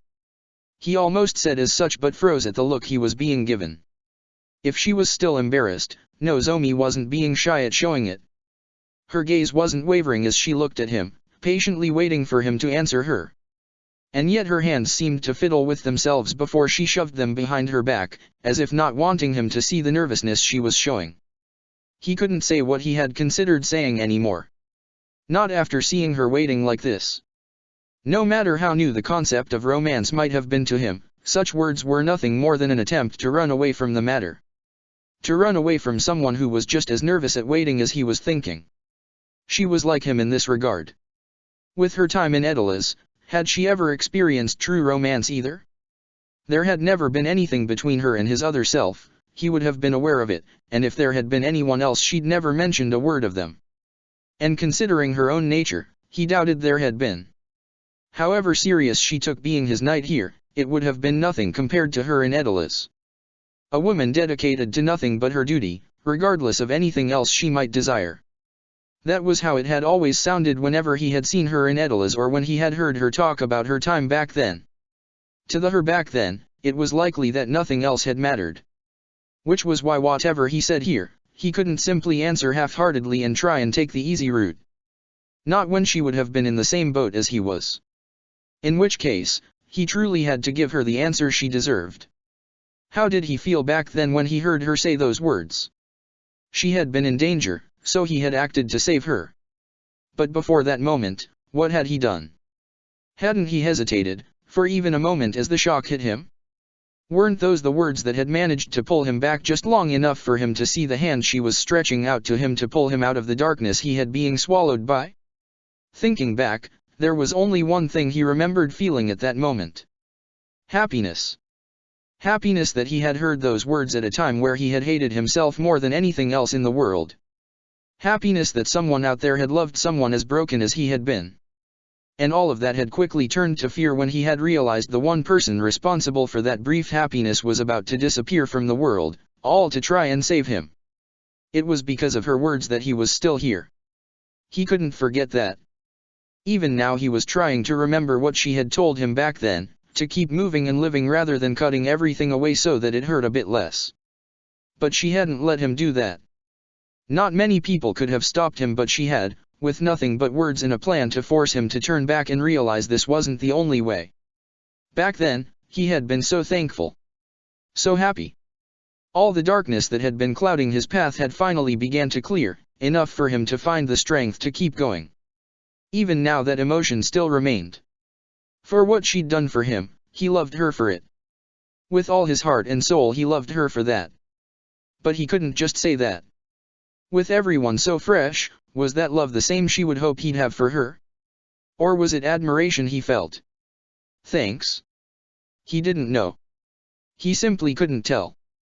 And then there was everything else. He was still trying to pull himself back together, to move forward and find the path he needed to take now. In such a state, was he really able to respond to such pure and certain feelings? Just looking at her though, and the things he felt, made him not want to lose that feeling however. Even if it turned out to just be temporary, he wanted it right now. That was how he purely felt. He wanted to respond that honestly to her. And as he opened his mouth to say those words, "Can you wait a bit?" other words came out instead, destroying his original intention with a stark realization of what he wanted to do right now. At his words she seemed confused. Hurt even. He hated to see that. Hated. But he knew with how he felt right now, he couldn't do what he would want to do the most. "I want to say yes," he admitted. To respond properly. But right now. He sighed, finding another reason to hate this war. "I can't. Right now I'm still trying to pull myself together. Before I can be any good to anyone, I first need to fix myself. And I don't want to give you an answer based on feelings that may not be the same later. I don't want my response to you to be influenced by my thankfulness to you, making a decision before those emotions have settled." I understand," Nozomi muttered quietly. "How long? How long would you have to wait?" Ichigo asked, getting a small nod in return. He sighed, the answer not quite clear to even him. "I don't know.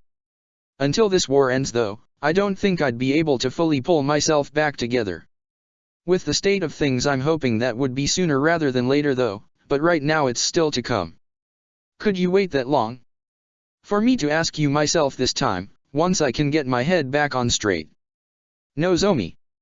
She was staring at him again, like she was trying to piece a puzzle together. And then she smiled, that simple action making those emotions he felt light up once more. "You said you wanted to say yes, right?" "I dash." "Then fine," Nozomi stated, interrupting him before he could finish. "I'll wait. I'll be patient for a bit longer. Knowing you would have said it is good enough for me for now. And when you are ready to give me your answer, I'll listen to it." Briefly glancing past him, Nozomi looked back at him and shot him another smile. "My feelings won't change anytime soon, but don't keep me waiting too long. If too much time passes, I might move on and fall in love with someone else. Who knows, maybe I'll get an obsession with guys in butler outfits." "I'll see you later," Ichigo stated as he watched her walk away. "Keep an eye on Jalal for me, would you? I'm not willing to trust him right off the bat just yet." "Don't worry. I will." He smiled himself until she vanished from sight, turning towards what she had looked at before she had excused herself. As he expected, he found that someone had come to get his attention. He didn't expect to see a bright red Wendy however, her eyes glued to the ground in avoiding looking towards him. "Wendy. I wasn't listening," she stated quickly, her eyes widening in shock of what she had said before she slapped her hands over her mouth and went even redder. "So you heard some of that," Ichigo muttered in embarrassment himself, rubbing the back of his neck. "Thought it was quiet enough that I could, but I guess you have good hearing." He only got a small nod from the girl, her hands still tightly pressed over her mouth to avoid saying anything else.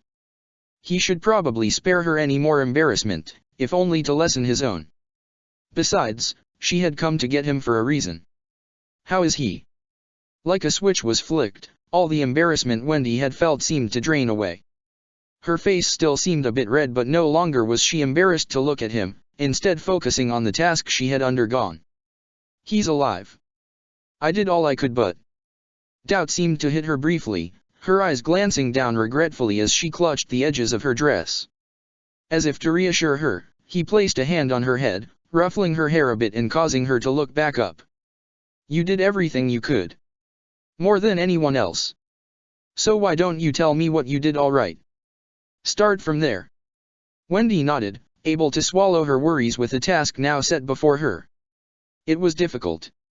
His wounds were rejecting any magic I used to try and save his life. He was meant to perish.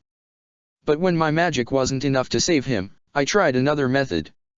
I asked Nabera if he could help me, and together we extracted the thing killing him and scattering it in the air. That couldn't have been easy. Wendy shook her head. It wasn't. I think I used up most of my magic in one go. In the end I had to actual funnel magic into him using Nirvana to try and flush his system before my own magic could run dry. I was lucky it worked really, that's all. No one else could have done what you did. You should take some pride in that. Wendy seemed to beam under the praise. It was probably good for her recently to be healing people after being held captive for so long. She didn't like fighting, and being locked up helpless for so long must have been hard on her, especially with the events that unfolded. Even if people were hurt, healing them was giving her some joy again in the knowledge she had helped save them. Even if that person was also an enemy. Speaking of said enemy. You said he's alive. Anything else? Wendy nodded hesitantly. His right arm is gone, I can't do anything about that. But the problem was internally. Using that power of his damaged himself. It explained how it killed her. But beyond that it was already running through his own body. Holding him together, patching up his wounds, when it went out of control it began to do the opposite. Once I expelled the energy in his body into the atmosphere, I had to work hard with what little magic I had left to heal him.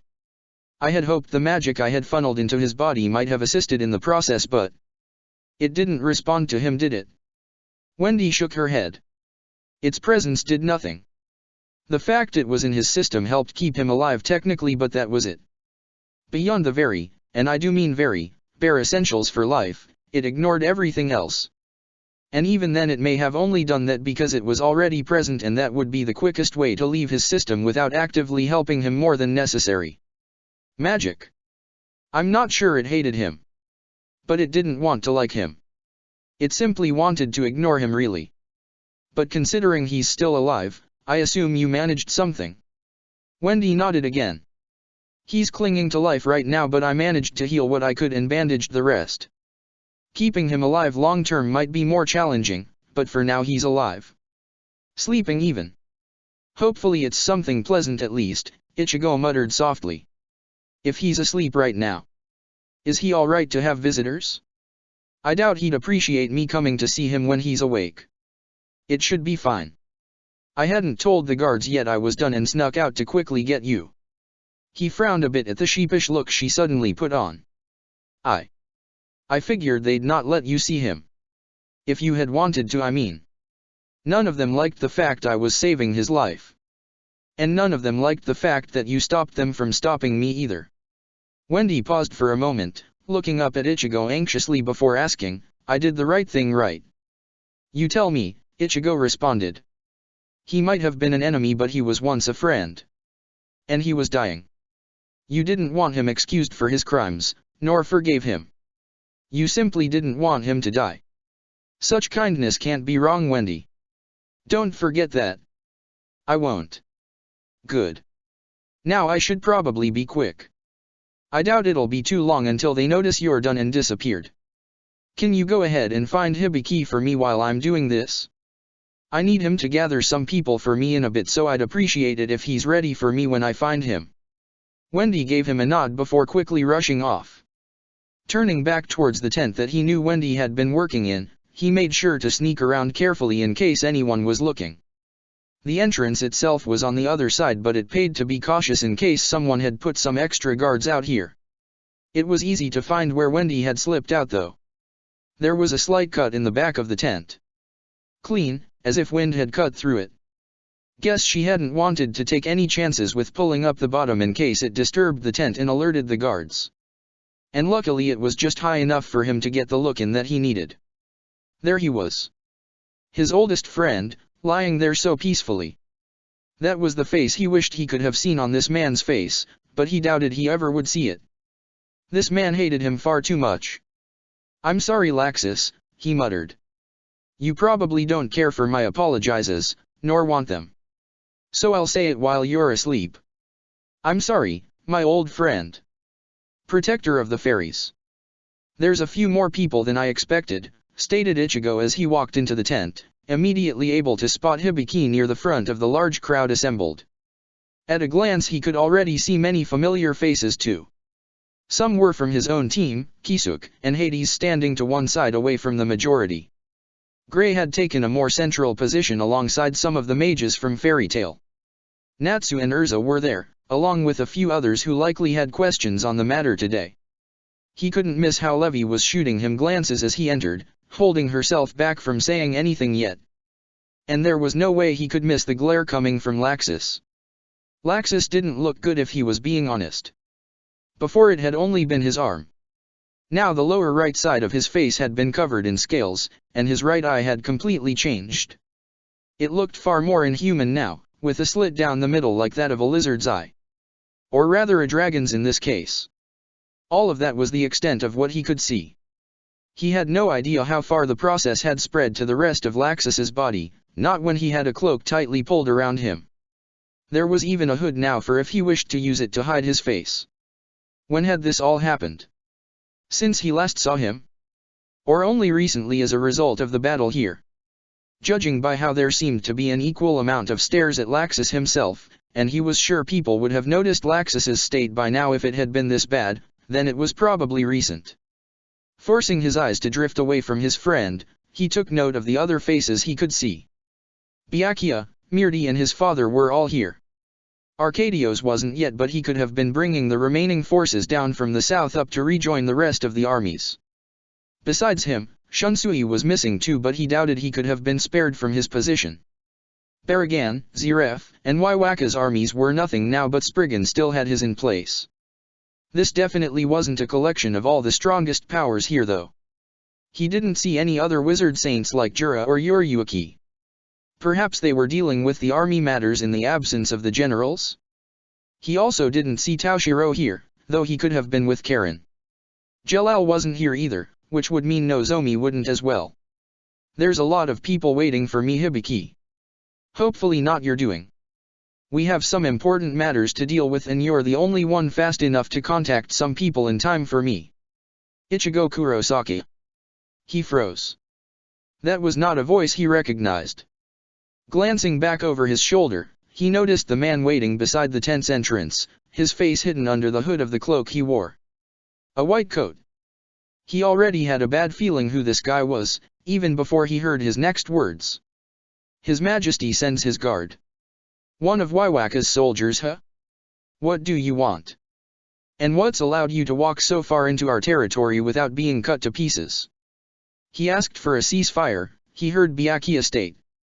After dealing with a dangerous adversary in the sky that we were having problems approaching. The guy was one of Avatar's, Natsu stated with a scowl. Gray recognized him easily too. Didn't you, Gray? I fought him once before, Gray admitted. He was stronger this time and bombarded everyone with magical barrier particles. I'm sure we could have approached him more easily, but he was playing dirty. Kept firing at the others below and forced us to either continue or go and save them. I was close though. Just a bit more and I could have reached him. They would have taken a lot longer, stated the Quincy present. I decided to speed up the process, as a gesture of goodwill. All right, Ichigo replied. Why? Start with how. I'm not sure how you could speed up the process that much. The hooded Quincy made a sound of acknowledgement, reaching up for his hood and slowly pulling it down. In the process he revealed a plain-looking face to many of them, with pure white hair cut short around his head. His eyes were the oddest part about him, however, missing pupils and instead being pure white. I'm somewhat special. Apparently. That is what His Majesty tells me at least. Magical barrier particles and I. We don't quite get along. I think that's the general consensus magic has for that in general. He wiped out the magical barrier particles Ichigo. That was enough to make Ichigo pull his gaze away from the Quincy, looking at Hibiki in confusion. He didn't use the method we know, which involves crushing them with magic. His magic sought them out and destroyed them, almost in the same way it happens with magical barrier particles when they encounter magic. Is that so? Turning back, Ichigo frowned as he tried to sense anything from the Quincy in front of him. How do you do that? Are you willing to tell us that, or is that something Waiwak would rather keep to himself? Ah. The Quincy actual began to look sheepish, scratching the back of his neck nervously. About that. Sorry, but I'm not actual sure how to do it honestly. You expect us to believe that? He heard Hades ask, his voice layered with sarcasm. A mage using magic that strong without any idea? Ludicrous. Hey, it's true, the Quincy said in protest. Crossing his arms, he closed his eyes in thought before letting out a sigh. How did His Majesty explain it? My power is instinctual. I'm honestly a terrible Quincy. I can barely shoot a bow, and even that is hard. But I'm good at dealing with any matters with magical barrier particles. You can ask His Majesty if you don't believe me. He said you'd be contacting him soon. That he had foreseen it. Is that so? You sound very confident about that. The Quincy nodded. Yep. The threads of darkness seem to be tied quite heavily around these next few days, and around you in general. It's how he noticed the lack of Lumen Histoire's presence. The Quincy tilted his head around, even looking back out the tent's entrance before speaking again. I don't see her with you. So we are getting closer to that day. Lumen Histoire is missing. Hades's voice almost startled him, and he quickly found himself being spun round as Hades rounded on him, half in fury and half in fear. You fool! What happened? How could you lose track of her? I think the better question would be how he could lose her in the first place, Kisuk stated carefully. In her current state she should be a spiritual entity, tied to Ichigo's soul. The idea she could be stolen like that while he is alive is hard to believe. The one person who might have been capable of that is Waiwak potentially, and it doesn't sound like he did it if this Quincy is to be believed. The situation changed a bit, Ichigo stated carefully, his eyes glancing back towards the Quincy. I already planned to deal with this matter, but I'll do it once the Quincy's gone. You got a name? The Quincy frowned, thinking for a moment before nodding, ignoring the odd looks many that had already heard his name shot at him. Pernida. Pernida Parncages. Forgot it there for a moment. I'm not used to having to give it. It took a lot of practice to say it in front of so many people earlier too. Pernida. Ichigo frowned. That name. He'd heard it before? No, he didn't ever think he had. But he still knew it somewhat. There was a sense of familiarity in the air when it was spoken. And then there was the odd presence the Quincy had in general. With the way magic reacted to him, there was no way he was a normal mage. But he wasn't an Ukin. Rather than magic liking this Quincy, it seemed more like the Quincy was part of it. Or at least held by it.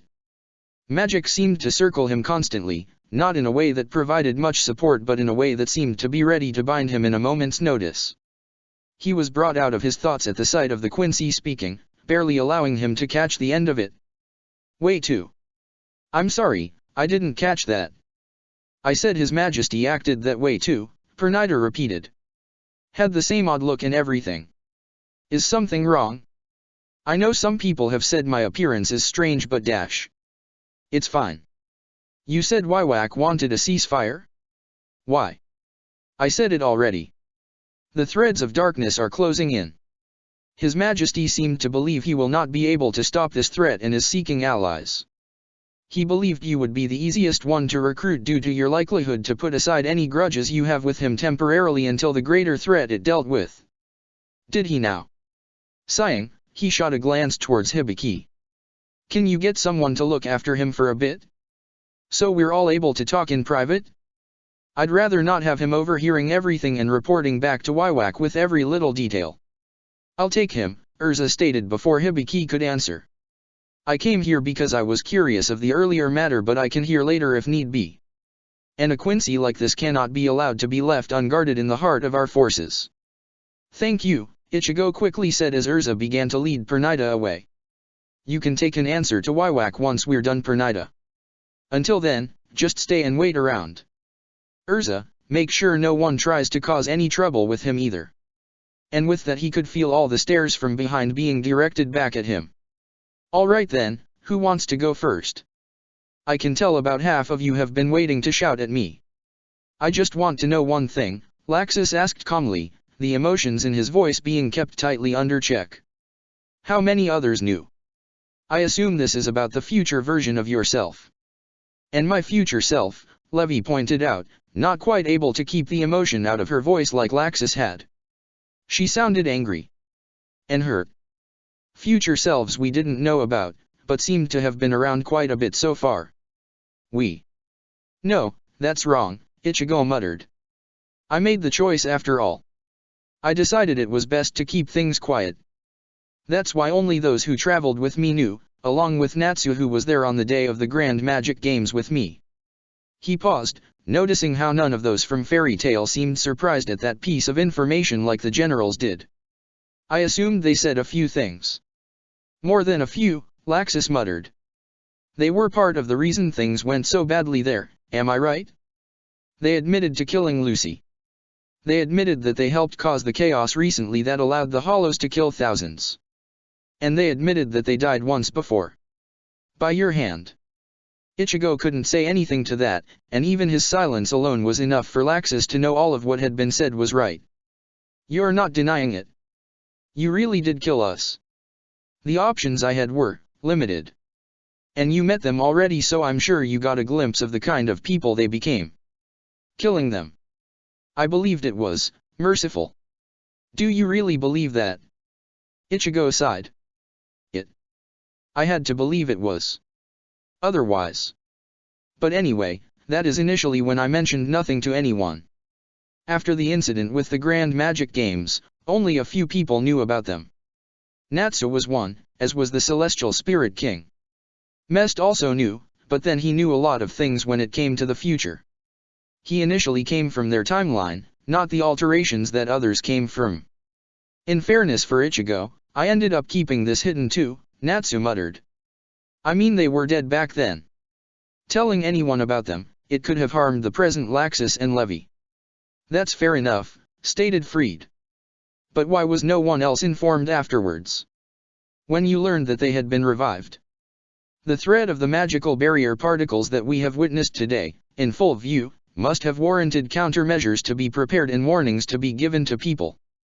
The others and I could barely do anything to help Laxus against his future self, and even he found it hard to fight him. Levi's future self was the same, Kana added, speaking up before he could answer. She was just as tricky as before, but those magical barrier particles? They changed everything, from the deadliness of even the simplest of her spells to the way she could shrug off some really strong blows and patch herself back up. And what she was capable of near the end. I heard some rumors, Ichigo admitted. But I wasn't there to see what happened to her. She disappeared, right? How did she do it? Those that use magical barrier particles have managed to retreat before. It was definitely a different method from what little we know, Kisuk stated. I wasn't there, but she was described to have been broken apart, turning into more magical barrier particles. Flesh, bone, all of it got converted, I'd assume. It was probably better that you hadn't seen it. I see, Ichigo muttered. So that's what happened. Part of me had hoped it wasn't true, but... Well, I'm sorry I didn't inform some of you about them. But I don't think my decision was entirely wrong. Magical barrier particles are dangerous, and it is best that as few people know about them as possible. That's what I've been trying to explain to half these people, Kisuk pointed out in annoyance. Not that half of them listen enough to see the bigger picture. They don't realize the repercussions that could come from the exposure of this information. Demands for answers, stated Mirti. People would want to know what the energy was. Some would probably want to harness it as a weapon themselves. They definitely would, Byakuya said as he corrected her. I could think of a few who would easily have been willing to do that already. And there is also the masses to consider. How many would be easily able to be swayed to use such power? People aren't that weak, Levy stated. Less would accept it than you think. But you don't deny that people would accept it, Hades said as he countered her argument. I know the full depths a person will go to seek their goals. I know perfectly well how easily it would be for someone to decide to use such power if they go a hold of it. Imagine it. Energy that can overcome magic with ease. Even a weakling could challenge an experienced mage. Give it to someone with actual strength and... Well, today we saw that. You and your guild master over there single-handedly were dominating the entire battle. As much as I hate to agree with Hades, he's got a point, muttered Ishain. It took a hell of a lot of people to bring them down. One-on-one. They outclassed everyone really, and even then it sounds a lot like they were holding back. Like they were testing their limits. Only near the end did they get serious, and look what happened. Fairy Tale was almost wiped out, and would have been if not for one of them self-destructing. And the other only fell because he chose not to run and was worn down through the combined efforts of quite a lot of us. The job's not really done, muttered Hibiki. Wendy tried to save him. And you let her finish Ichigo. Why? Were you confident you could stop him if he decided to fight back still? Ichigo, I'd appreciate an answer. I think we'd all like to know if we need to be ready to strike Laxus's future self down again once he wakes up or if we should even save ourselves the trouble and kill him in his sleep. He struggled for words for a moment. Back then, he'd acted because it was the only thing he could do. I couldn't kill him. Nor could I watch him die. I would have never been able to save him, but if Wendy was already doing that then I could at least allow her to finish. But why? You already killed him before Dash. That's exactly why. Ichigo snarled, tightening his hands into fists as he tried to rein in the anger he felt towards his past actions. I killed them. Both of them. Because there was no choice. But still. He slowly released his fists, the anger making way for grief. I still killed them. My two oldest friends, people I knew most of my life, had to be cut down by my own blades. Back then I tried to be merciful, because by killing them I would have freed them from their eternal darkness. They never would have stopped until they killed me, and they never would have stopped trying either. That was their only goal in life. And now? What's changed? Farlaxis. Ichigo sighed. Nothing. But I can't do it this time. I had to kill him once before. I couldn't. I couldn't do it again. I couldn't allow it to happen again. You can punish him however you want, lock him away for years if need be. The magical barrier particles have left him and he can't use magic anymore. He is never going to be a threat again. But even before I knew all of that, I couldn't let him die. Even after all he did, he's still my friend. I can't kill him again. I just can't. There was silence for a few moments. Others seemed to be trying to think of counter-arguments to his words, others trying to work out whether they should admit that they agreed with him or not. But none could manage to say anything until Laxus himself spoke up. You said that my future self is powerless now. That he can't hurt anyone else. Yes. I confirmed it with my own eyes. The magical barrier particles are gone and he can no longer absorb any more magic either. In that case. Laxus sighed in annoyance. I agree with Ichigo here. Let him live. We can imprison him if need be and interrogate him for any information we can on the organization he belonged to. How much do you know about them? Can you share that freely? Ichigo nodded. Natsu mentioned them earlier but they are called Avatar. The one who I can only assume is their leader is the one who kidnapped Mavis. And this was when? Hibiki asked anxiously. Nozomi rushed after you and we had little choice but to leave the matter to you. What happened? Did you encounter Baragan there too? You weren't quite in the right state of mind from what I remember when you rushed off. I didn't go to Baragan initially, Ichigo admitted cautiously. I found the gods of Ishgar. I saw where they'd been hiding. And what they'd been guarding. Lumen Histo Ire, Laxus stated, piecing it together. They were guarding Mavis weren't they? Lumen Histoire should be under fairy tale however, Byakuya stated calmly.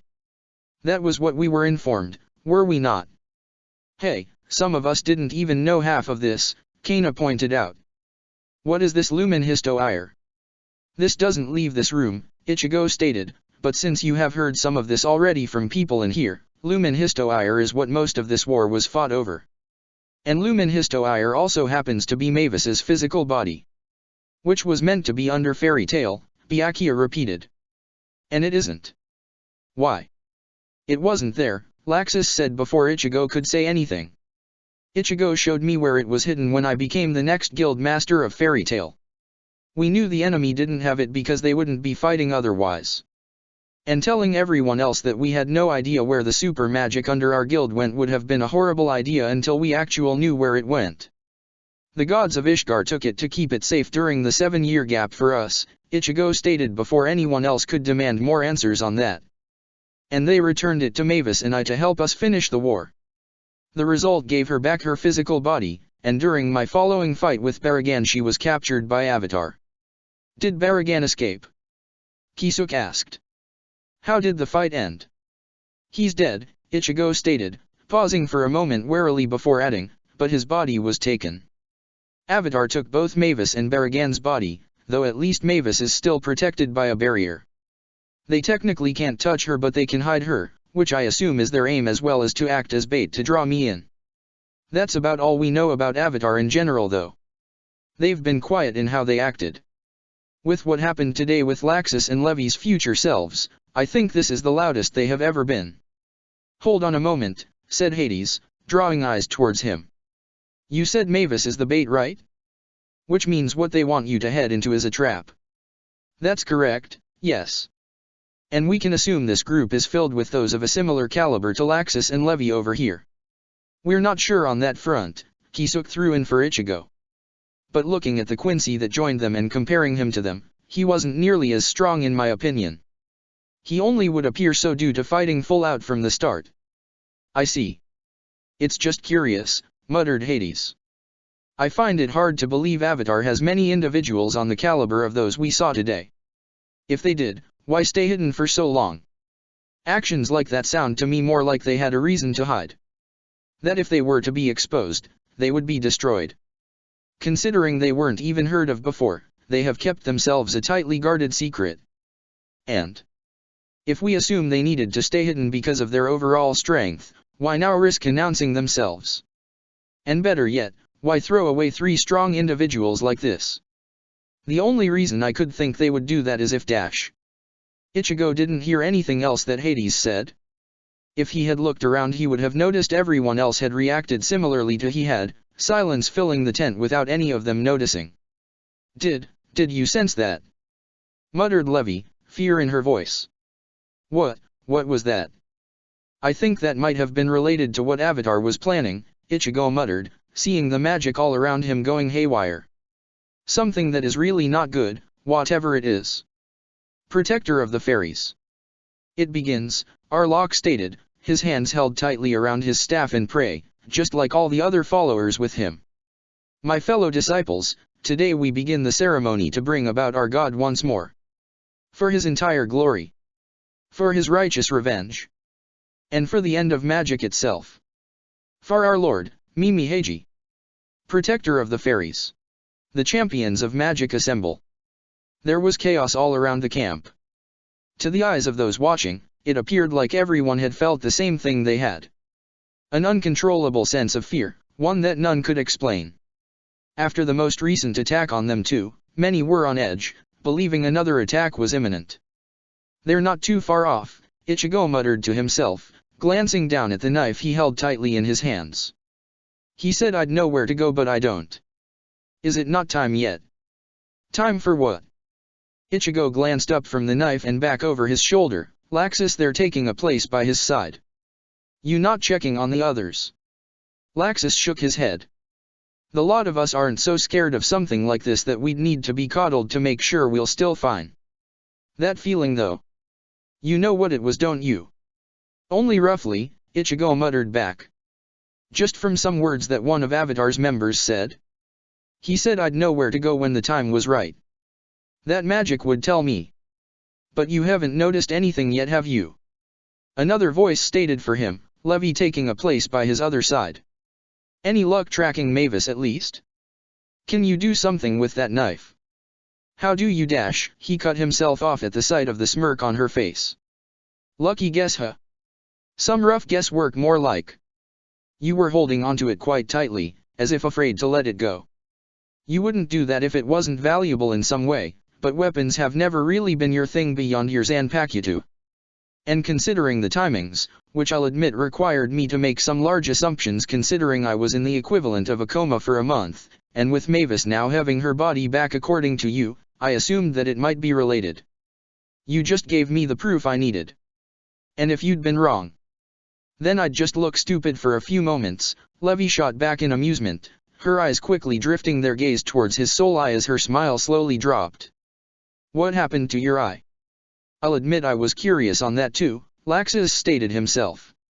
Though I wasn't going to bring it up back in there. Not like I can talk about missing eyes with only one eye myself, and the others seemed willing to not mention it at the time. Though that may have been because the situation had more pressing matters.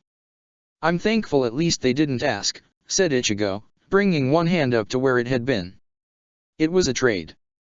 I gave up a piece of myself to make this knife. Mavis did the same. If not for what I can only assume are magical barrier particles keeping her hidden from me, I'm sure I'd be able to sense her anywhere in the world. Ichigo sighed, glancing at each of his friends in turn.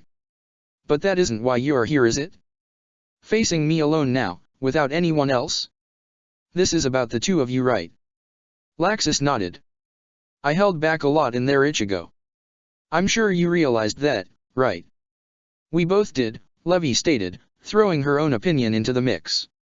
The situation called for answers, but it didn't need all of them. And some of what you said I can agree with.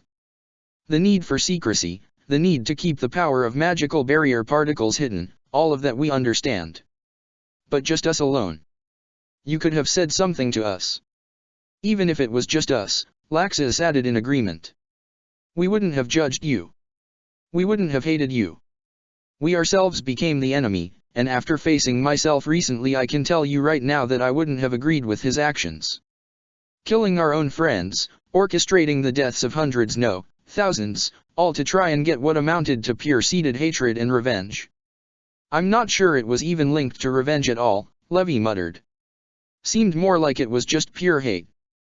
Every emotion they felt about you was negative, and the few times they were positive it was because you were suffering in their eyes. So why? Laxus asked calmly, he and Levi taking steps forward and turning round so they could both face Ichigo directly.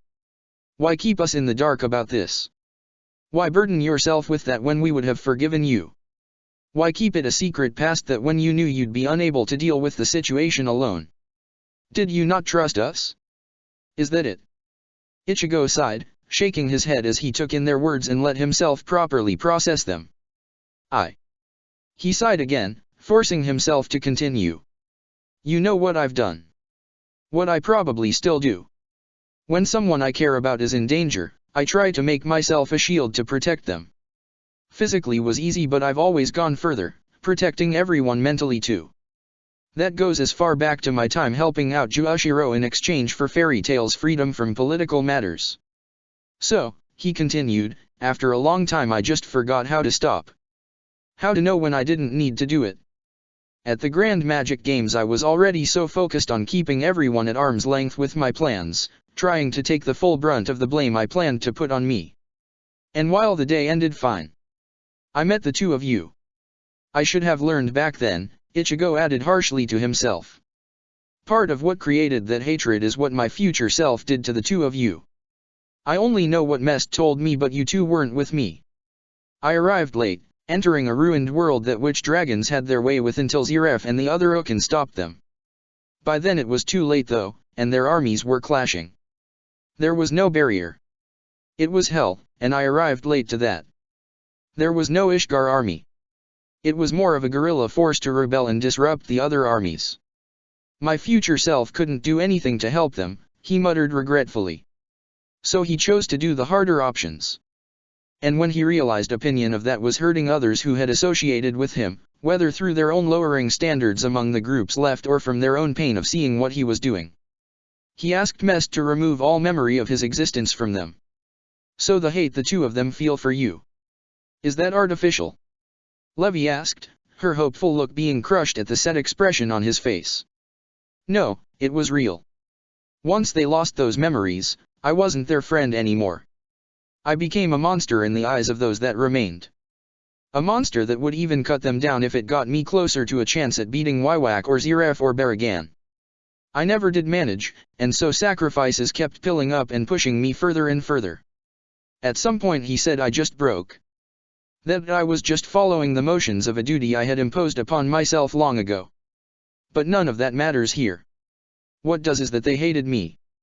They came back to stop things, to kill me and the other Ukin, but when they returned, their memories returned.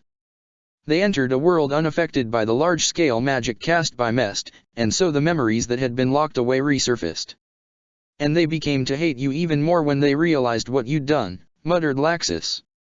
Their target changed to purely one, and no one else. Ichigo nodded. I became the source of their hatred entirely. Even though they had memories of happier times, they hated me too much by that point. Maybe even the magical barrier particles wouldn't let them see past their hatred. So in the end, all they saw was a monster that had even manipulated their minds. They didn't care about why, nor the fact I had been their friend. I was just a monster to kill, no matter the cost. I couldn't hate them though, Ichigo added, his voice almost as quiet as a whisper. They were you too, even if twisted and warped. My two oldest friends, who had even managed to survive a horrible war like that and managed to cling to each other for support. Instead, the one I hated was myself for pushing them so far into the darkness. All I had ever wanted to do was protect them, and instead they sunk further into it than I ever did and lost themselves to it. I killed them, Ichigo muttered, clutching the knife he held tighter like a lifeline. I killed them in the hopes it would be merciful.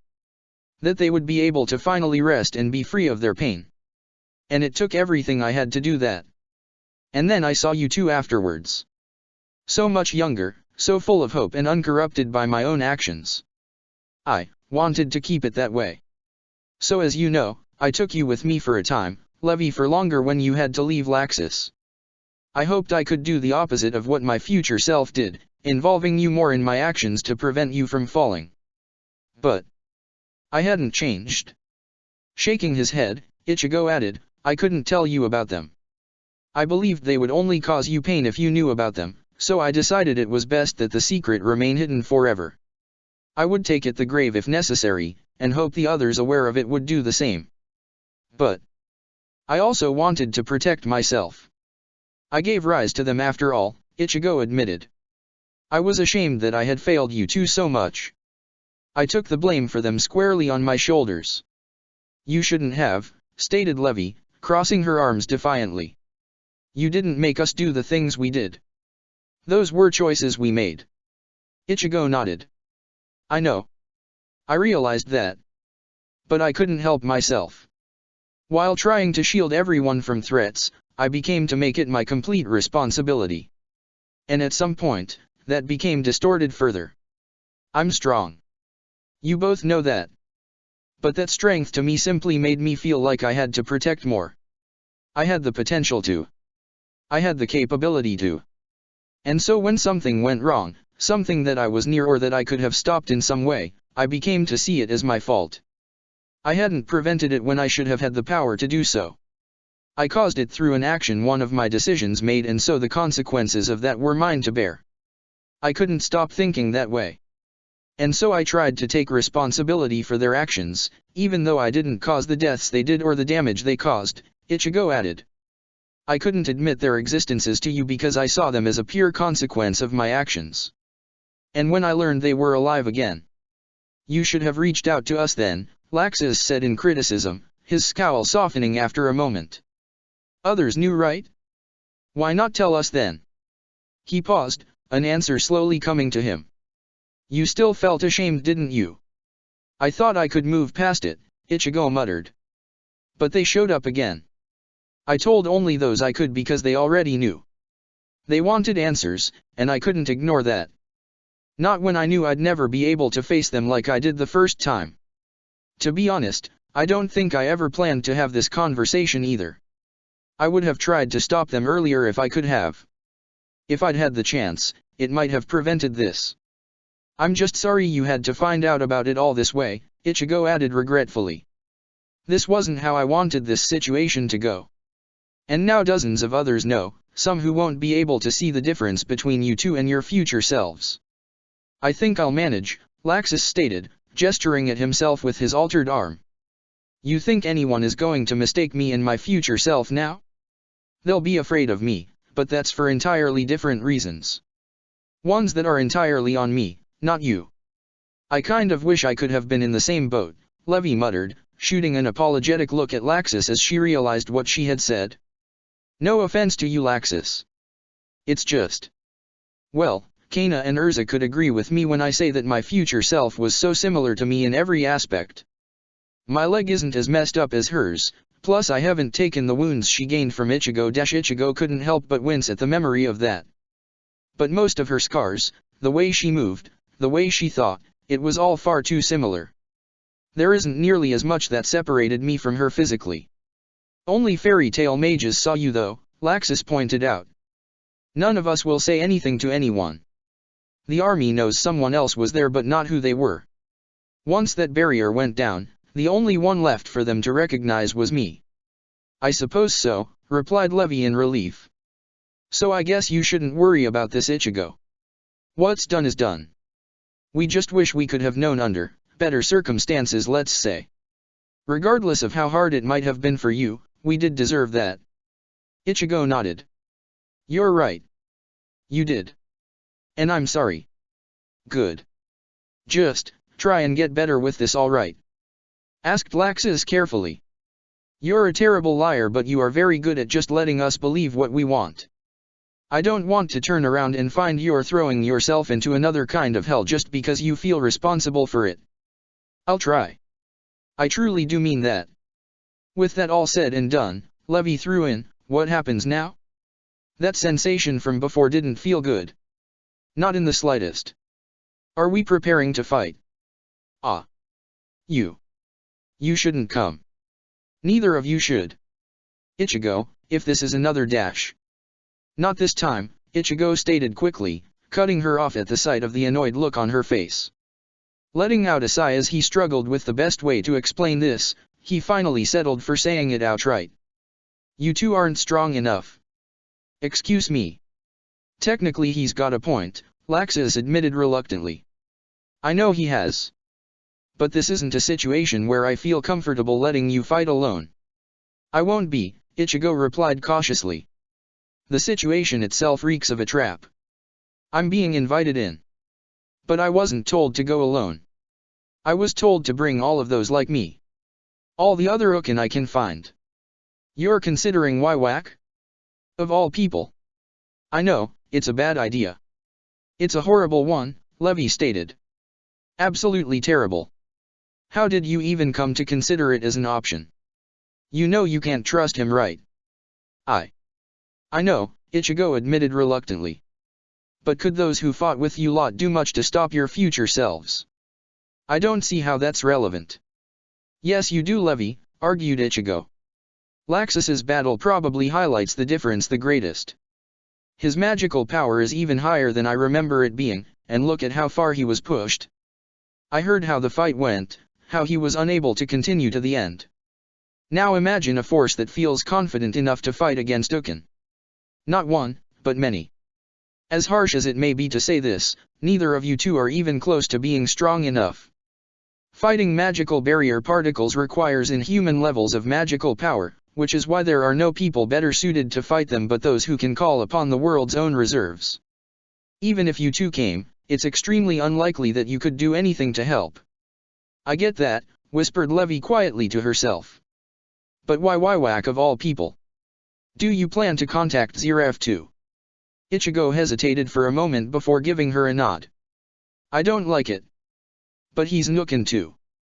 Though I don't know if he'll agree or care too much.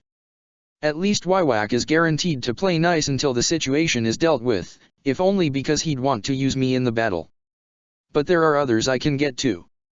People I could actually trust to watch my back. It's just a matter of assembling them all. We are more than happy to help. Ichigo frowned, glancing around suspiciously for the source of the voice. Ichigo. He ignored Levy's concerns for the moment, trying to latch onto the voice he had heard. It sounded so close, almost like he could hear it in the wind itself. Name. Permission. The words didn't make much sense to him. Who was this? Though if he listened carefully, the voice did sound familiar. The voice sounded again, and this time he realized what it was trying to tell him. I'm sorry, Levy. Laxus. I have to go. Where? I don't know, Ichigo admitted, turning back to look at them. I'll be back though. I promise. Tell the others not to worry. Whatever Avatar is planning, we'll stop it. I promise you that. Laxus scoffed. Hurry back then once you're done. Don't go dying from teaming up with some of these guys. Besides, we still need to work out what we're going to do with my future self. You saved him, so I'm not letting you get out in helping decide what happens next with him, regardless of how hard it might be for you. Don't worry, I'll help.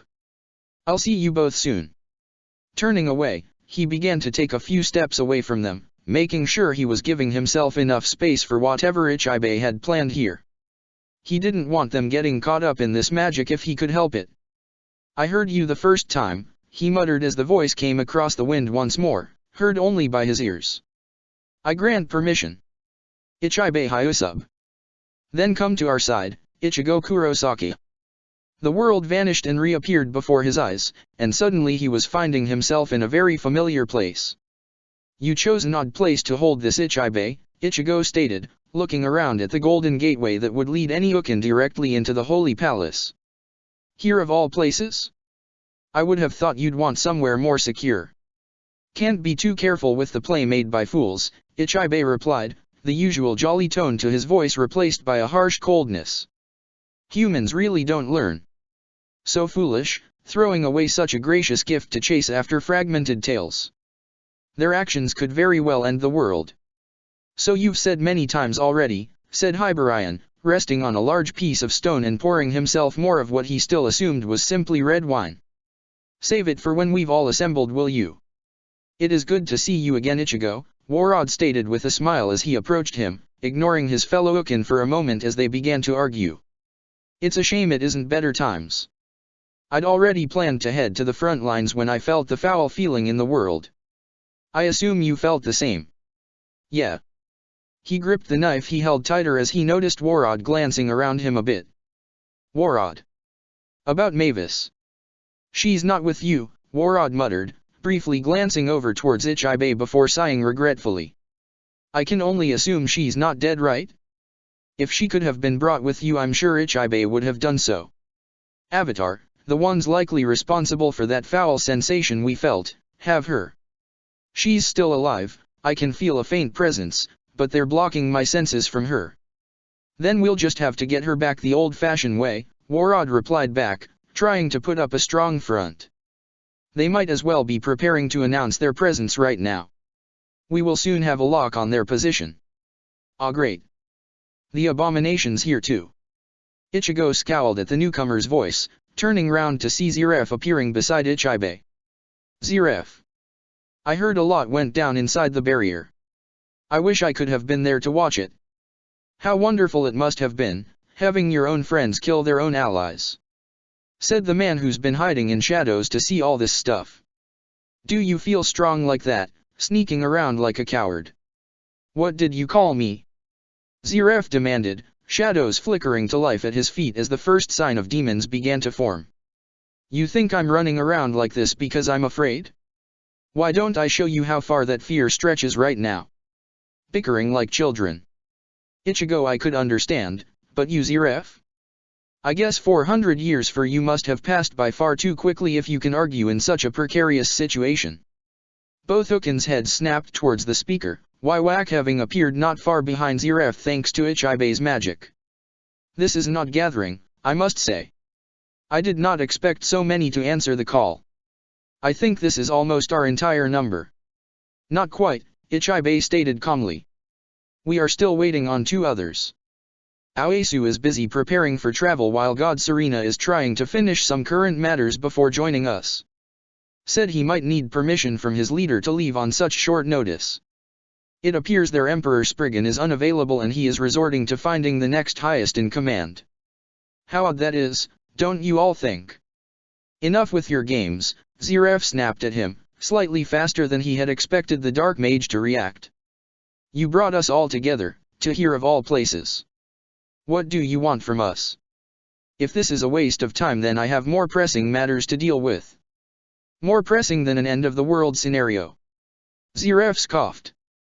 End of the world. Sounds like a dream come true. Maybe that would actually be enough to kill me. I'm sure all of you have an idea what this is about, Ichibe continued on, ignoring Zeref's words much to his annoyance. The world is shivering. Something is occurring, in a far distant land from here. Something that makes magic afraid, enough that it would send out a warning across the world. In times like this, we must be prepared to put aside our differences to perform our duty as magic's chosen. This organization was dismissed by many for too long, the monk added after a few moments of silence. Avatar, a name that I should have noticed earlier due to its distorted meaning, has been allowed to act within the shadows of our own conflicts. Magic has never cared for what we do amongst ourselves before, but this time we have endangered too much. This war was too widespread, and many of us were too blind to notice those taking advantage of our blindness. And now we pay the price for that. Glancing around, ensuring they were all still listening, Ichibe continued. Many of you might have heard of this tale. The story about one of us from long ago, who fell so far that he rebelled against magic itself. I was there. I saw it happen. I recorded that history for the future generations. And now I sense the beginnings of the same familiar sensation I felt from back then. This is the goal of Avatar. To revive the one with the power to destroy the whole of magic itself. The fallen Ukin, Mimi Heiji. The evidence fits, Waiwak admitted, having waited for a few moments for the silence to reveal that Ichibe had finished speaking. I myself have been seeing things of late. Dark events, and then nothing. Seeing things.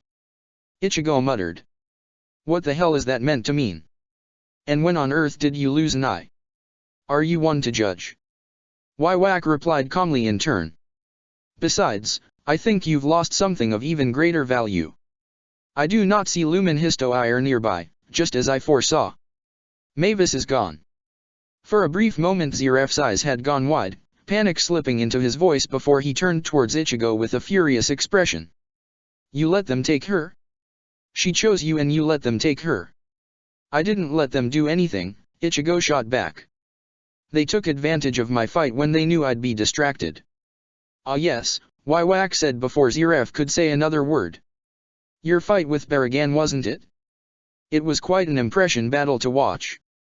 It seems even with the fragment of my power taken from you, you still managed to push past my expectations for you. Such a shame that you will continue to rebel against my rule.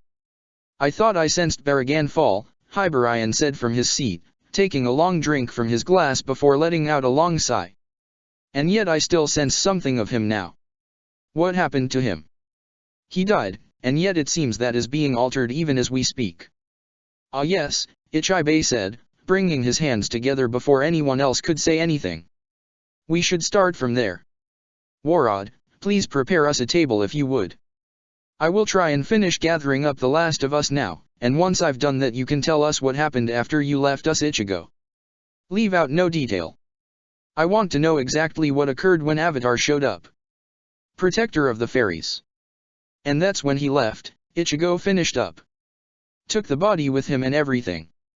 Said I'd be able to find him when the time was right, and to bring those like me. You lot. I see. So it is as I thought, Ichibe muttered quietly. That is their goal. True revival seems to be impossible, the magic of the world would crush any attempts of that from ever occurring, so instead they are trying to revive him through use of a secondary medium. Anukin's body, one already accepted by magic, as a means of bypassing the normal restrictions in place. And now that it has begun, magic is powerless to stop it, requiring us to directly interfere. It's all well and good to know this, but do we have any idea of where to find Avatar? Asked Warod, resting his arms against the wooden table he had made from his magic. The sensation we felt lingers, growing stronger over time, but it is hardly enough to narrow down such a large scope such as the world. It's obvious that was intentional, Wywak stated. This group has been cautious. Careful. The number of people that were aware of them were greatly limited, and any knowledge of their members, bases, numbers, or even goals was kept quiet. A single wrong word that reached our ears would have meant death for all of them. You think they've been planning this? Ziref asked. For how long?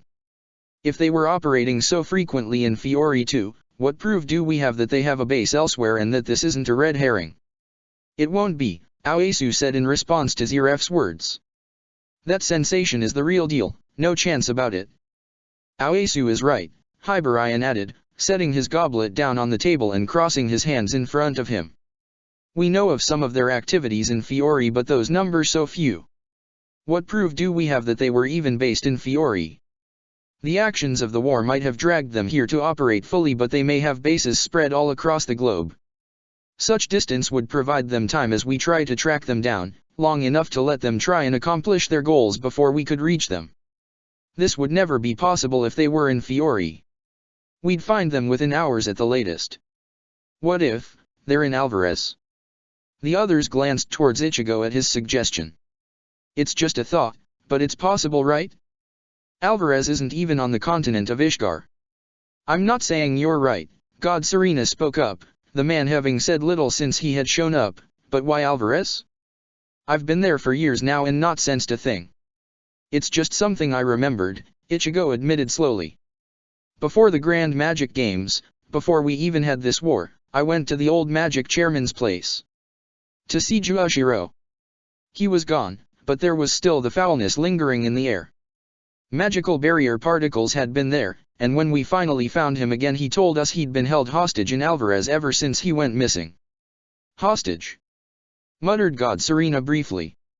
Don't remember ever going down to the cells much. Doesn't mean he wasn't held there though.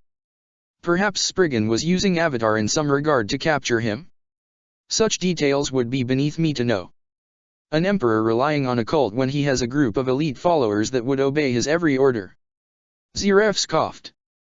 Spriggan isn't a fool. Why use such a risky group when he could order his forces loyal to him to do it instead? I don't know. What do you think Spriggan would do? You're the one closest to him in personality, I'd say, God Serena shot back with a mocking smile. He turned away before Ziref had time to shoot back a response though, directing his next words towards Ichigo.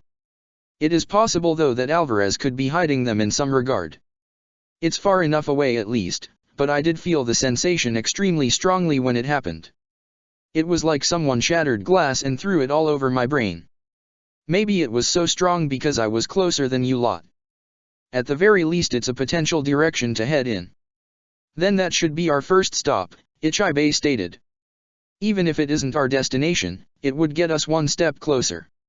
If we're lucky we might get close enough that we can trace the sensation manually from there. Walking sounds like a pain though, Aoesu muttered. Hey Ichigo, how's your cute green-haired friend doing? She up for taking us all on a little trip? You want her to use her magic to get us to Alvarez quickly? Ichigo asked, getting a brief nod in return. I suppose I can ask. She might not trust some of the people here but she should agree. All we'd need are coordinates for her to lock onto and dash. It won't work, Ziref stated before Ichigo could finish. You won't get past Alvarez's defenses. You know something we don't? Hyborian asked suspiciously. Why won't it work? Why are you so sure about Alvarez's security measures? I've traveled a lot. Alvarez limited that. As did ruling it, I imagine, Wywak stated, ignoring how furious Ziref looked as he turned his gaze towards him. You keep that quite close to your chest, don't you, Spriggan? Or do you prefer your actual name? Where did you come up with that title you took on? Was that because of your lingering attachments to a certain fairy tale girl? Not another word, snarled Ziref, out of his seat with one hand pressed deep into the table. Darkness was already spilling from his fingers, the wood that it touched dying upon contact. I'm not opposed to reducing our numbers by one. Enough. Ichibe ordered, his voice cold as he stood from his seat. If you continue to lash out at one another in my presence, I will treat you like the children you are to me. And I will not be merciful. Not to any of you. I don't appreciate taking orders, especially from someone like you, Waiwak stated, propping up his arms on the table to rest his chin against his hands. I see what you would do though, so I shall back down. I have no benefit to obtain from fighting aimlessly right now. You too, Zeref, Ichibe ordered, turning towards the man still standing, his furious gaze now turned on him. Do not push me. I am not an enemy you want to have. Funny. Threats like that stopped working when I realized I couldn't die. I don't need to kill you to make you wish you were dead. After 400 years I'm sure you realized that there are things worse than living. Zeref kept up his gaze for a few moments longer, Ichibe looking ready to make the first move if it continued further, but eventually he let go of the magic he was wielding and got down to his seat, reaching into his clothes and pulling out a small map. This is the land Alvarez currently occupies, he stated, visibly appearing to be trying to control himself right now. Over 100 years we've taken over the whole continent of Alakatasia. And here is the capital, Vistarion. If they to hide themselves anywhere, the safest place would likely be here. In a city full of mages. Warod asked. Surely they could be found that way. War was too familiar to Alakatasia, God Serena summarized for Warod. I learned much of this during my time there, but the expansion of Alvarez meant constant conflict. Rebellions from those resisting integration, attacks from those trying to stay independent or from rival countries, both old and new, and even the occasional group of anarchists. In such an unstable situation, and with such heavy expansion occurring, if Avatar existed there then it would make sense to be near the capital. It would be the most populated place, yes, but also the safest. So long as they can keep their presence hidden, they could do it. So they have a lot of mages, Ichigo muttered. How does that stop Nozomi getting us there? There's a barrier of some kind from what I was told. Zeref, or Spriggan. It's weird trying to work out what I'm meant to call you when around people who know both sides of you. I'll just stick with Zeref. So, how does that barrier work? Zeref scowled, looking like he wanted to throttle the Dragon Slayer. It's a magical barrier meant to prevent teleporters from infiltrating my empire. Expanding with the empire's expansion, it prevents those without authorization from teleporting into my lands. You should have authentication though, pointed out Warod. Why don't you take us there? I can't. Can't? Are you sure you aren't confusing can't with won't? I mean I can't, Zeref shot back reluctantly. When I felt that disturbance, I started checking around. And Alvarez. I couldn't enter through my own barrier. And you're only just mentioning this now? Hyborian demanded. Surely that was concern for alarm. Magical barrier particles didn't do it if that is what you are wondering, Zeref snapped back. What I felt was normal rejection. There's a rune list of those authorized to teleport through the barrier, and my details are always present. What is likely is that someone erased them, locking me out. That would be an act done by human hands, not requiring such dangerous energy. It's more than likely the work of a spy of some kind. Probably Jin playing a joke if we're being honest, God Serena muttered. He said he had something you'd find amusing soon. Didn't realize it was this. Where is the nearest place we can reach? Waiwak asked, looking at the man critically before answering his own question. Ah, Caracol Island is it? It's within your empire but it's surrounded by water, a natural barrier in itself. For it to be left out, was this a contingency of your own in case of potential betrayal? Waiwak smirked at his own words. You truly do not trust anyone, do you? Caracol Island isn't too far, God Serena quickly said, stopping the tension from building any higher between the two enemies. It cuts down the time it would take to reach the capital substantially, plus we may very well be close enough at that point to be able to start feeling something if we're lucky. Good, we have a plan, Warod stated happily. We shouldn't waste too much more time. With the 8 of us present, we should be able to handle whatever is thrown at us. Be wary of such a statement, said Ichibe coldly. In the original war against Mimi Heiji, there was well over 100 of us. This was at a time where magic was less refined, where all of them had less to draw from due to the shared pool we all have from the world, but they were still all strong in their own right. And in the first strike from Mimi Heiji we lost 15 of us from underestimating him. 15. Muttered Hibarian in disbelief, his goblet slipping from his hands midway through lifting it. I know the stories, but is Mimi Heiji truly that powerful? How many of you survived when you killed him? 7. And killed is a strong word, Ichibe admitted. We beat him. We destroyed him. But if we killed him, there wouldn't still be magical barrier particles hanging around. That's his energy. It only exists because he still does. But we ensured he couldn't reform. Since then Ukin have gotten stronger. Magic has picked its champions far more carefully, looking for those who could wield its strength effectively as a prime candidate. And to prevent it from losing us, it also ensured we would all obtain some method to prevent our bodies from degrading too much or methods to keep us alive. But just because we are stronger individually from most of those in the past, it doesn't mean that Mimi Heiji couldn't swat you out of the air like bugs if he desired. Our objective should be preventing his revival at all costs. Anything else can come later. I would have to disagree with that, stated Ziref, having been able to calm himself down and face Ichibe's cold stare as it was turned back to him. I gave you the information you wanted, but I will not go and fight. And neither will God Serena. I'm not going. Acknowledge, muttered God Serena in realization. If we leave, he'll act. Indeed. I will not go after one threat and leave another free to act. Acknowledge wants things related to dragons, does he not? Hibarian asked. Let him have his way for a bit. The loss of some lives now is nothing compared to what could occur with Mimi Heiji. No, that won't stop Acknowledge, said God Serena in worry. If we were lucky my continued existence would keep him under control. But that doesn't stop him deciding to destroy all of Fiori while he waits for me to return out of spite. But worse is if he decides to go for me first. That wouldn't be acceptable, Aoesu stated.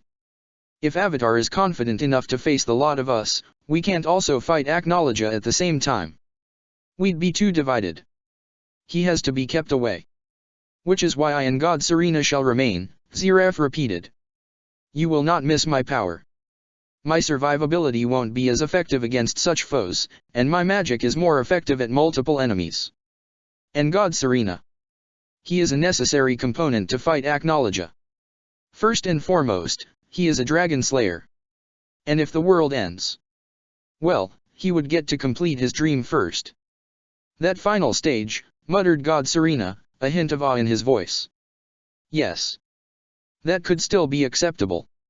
I do apologize, but I cannot avoid this battle. Defeating Acknowledge is my life's goal. Without it, there is nothing else.